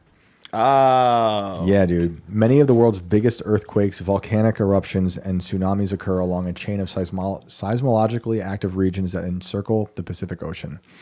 Hundreds of millions of people live along its path, in giant metropolises and in isolated mountain towns, tethered by a common geological fate forged by tectonic forces turning deep beneath their feet. The Pacific Ring of Fire, as it has been described for more than a century, is a chain of seismologically and geologically active regions that encircle the Pacific Ocean, where many of the world's biggest earthquakes, volcanic eruptions, and tsunamis occur. It spans a horseshoe-shaped area winding from New Zealand through parts of Southeast Asia, through Japan, Alaska, down through the west coast of North and South America. Some of the most devastating mass disasters in recent memory and in distant history have occurred along the ring. Japan's Fukushima disaster in 2011, the Great Chilean Earthquake of 1960, the Indian Ocean earthquake and tsunami in 2004, and Alaska in 1964. Look at that picture, guys. If you are just listening, the ground has opened. Earth has opened up, and we are looking at damage from an earthquake in Valdivia, Chile in 1960, the largest quake ever recorded. Many of the big future quakes that governments, scientists, and emergency responders alike are bracing for are expected in its course on California's San Andreas, in Japan's Nankei Trow, and on the Cascadia Fault off the Pacific Northwest. Here's what to know about the Pacific Ring of Fire. The Ring of Fire is more of a convenient colloquial concept to describe the plate boundaries that surround the Pacific Basin rather than scientific terminology. You hear that, Shane? They said plate. I know. I saw it earlier, and I was like, you know what? I'll let it go. This is the New York Times. I had to slide it in there. This is just confirming all of Brandon's biases toward plate tectonics. It began with a geologist's observation that a lot of volcanoes occur along the band, hence the fire, and only came to better understood in recent decades with advancements in theories of plate tectonics as to why so much of the world's seismic activity occurred along the Pacific Rim. Or it's on the hellmouth. Look at that. That's a hellmouth, if I've ever seen one. The ring is formed of boundaries between the Pacific Plate, the largest of the plates that make up the Earth's crust, the smaller neighboring ones. Most of the boundaries are made up of subduction zones, where one plate is being forced under the other, which produce some of the biggest and most hazardous earthquakes, said Michael Blanpede. That's an interesting name. A geophysicist and associate coordinator. I have nothing to say. My last name's Cashman. It sounds fake. Of the U.S. Geological Survey's Earthquake Hazards Program. So that's the Ring of Fire. Shout out to, was that Terry that made me think of Johnny Cash? Look at that thing. It's huge. Yeah. Crash Overhead says Ian can control those with his mind, and I think that's fantastic. You, sir, are getting the pin in chat with that one for the awesome. End of the night. That's just what he's doing right now. He's just trying to hold it all together. Yeah, I felt like when it was raining earlier, Ian was just saying like, just trying to stop it. You know, it's hilarious. You can't stop it. Oh my goodness! Well, I know he thinks he can, but he can't. This was a fun one, despite how dark that episode was in the beginning. Yeah, I know we definitely had some people like, okay, fuck this, I'm out. Yep, I know. It happens. And I was right there with you guys. Yep. It definitely got a little stomach churning. But I'm hoping to actually be able to eat within the next hour after this episode. I think I will. I think I'm calming down a little bit now. I got a Celsius on the way here, and I was hoping it was one of those hard seltzers. Did you see that story that was out today? That they accidentally put the wrong labeling on what was a hard seltzer, and people were buying Celsius not knowing. Oh man, we're gonna have some. They were like, please, drunk kids running around. They're like, please return this if you got it. I'm like, no one's returning that. Well, Brandon, let them know where they can find you. You can find me at Brando Inverted on Instagram and on X always. Shout out to everybody who called in this week. It was a fantastic week. We're already looking forward to and gearing up for the next week. As always, people, much love and stay weird. We'll see you next week. Shane, get us out of here. Yes, indeed. Thank you so much to BX for joining us. Check out her Substack 3-part series, Cannibal Keith, at bxwrites.substack.com. Really always fun talking to her. You can check out our previous episode with her as well. You can find me online at Shane Cashman. We'll be back on Monday, 10 o'clock at night, Eastern Time. Hope you guys have a great weekend. We'll see you then. Later.